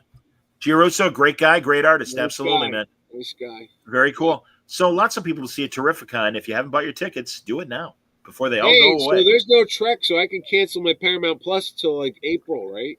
Yeah, I was surprised, especially after Final Thought, after the poor reception to Section 31, kind of like when everyone was angry at Picard Season 2, and it's like, oh, don't worry, Season 3, look, where's Riker, everybody's coming back for the party, and I kind of expected a commercial or a promo of some sort saying coming in spring, or even better, a hard date of when we can expect Strange New Worlds. But no, smoke them if you got them. If you want, in the meantime, if you want to get rid of Paramount. 1923 is coming on this month. So Yeah, I'll hold on for no. that. That's good. That's a good show. Other than the fact that it's such a buggy streamer, because shows go down all the time. And Yeah. also, by the way, new TV show that I am intrigued to watch. I only watched a piece of last week's first episode. It's on CBS, and in fact, it's on Sunday nights. Watson, and I'll admit I'm curious to see it because I saw the I ads saw for the first that. episode. Yeah. It wasn't bad, but yeah, curious to see where they go with it. yeah, It's on after Tracker, which is indeed, with Justin Hartley or whatever his name is, Justin Hartley, the Green Arrow. Aquaman. Yeah. and former Green Arrow, of course, on Smallville. Mhm. Right. That's Oh no, good. that's right. He wasn't Aquaman. He was the Green Arrow. No, he was on the pilot. He was He was on- Aquaman in the pilot. Exactly. Yeah, because Yep. on Smallville it was Alan Richmond who was Isn't reaching. he Hawk on? He was Hawk on Teen Titans. Yeah, He's reaching Yeah. now. Yeah, But he's Reacher. Yeah, now. and And and that new season is coming. that's new coming. season Yeah. is another week or so, I think. Yeah. I believe. He was supposed to be at Terrificon, but he blew And, me off and twice. again, guys, it's your choice and certainly your schedule because we could follow Spider-Man. We didn't even mention Harley Quinn, and I will try to No, I leave didn't time see for it Harley yet. Quinn. And that's fine. It's early. It's only season. It's only like a handful of episodes of like I think only two or three. 2 or 3. Well, we're Yeah, gonna do yeah. the Reacher. We're gonna do Reacher reviews. What are we We gonna call them? Reach around. Sure. Reach All around right, track. draw something for that, Francis, Yeah, and we'll do it. just a hand coming around all three of us. Yes. 4 of us. Reach All around right, track. thanks a lot. Follow us on social media and follow us when you see us, as Artie would say. Thanks a lot for watching, everybody. Live long and prosper. and hopefully Trek will do better to entertain me. All the other guys were very happy with it. Oh my God, it's 1138. Later.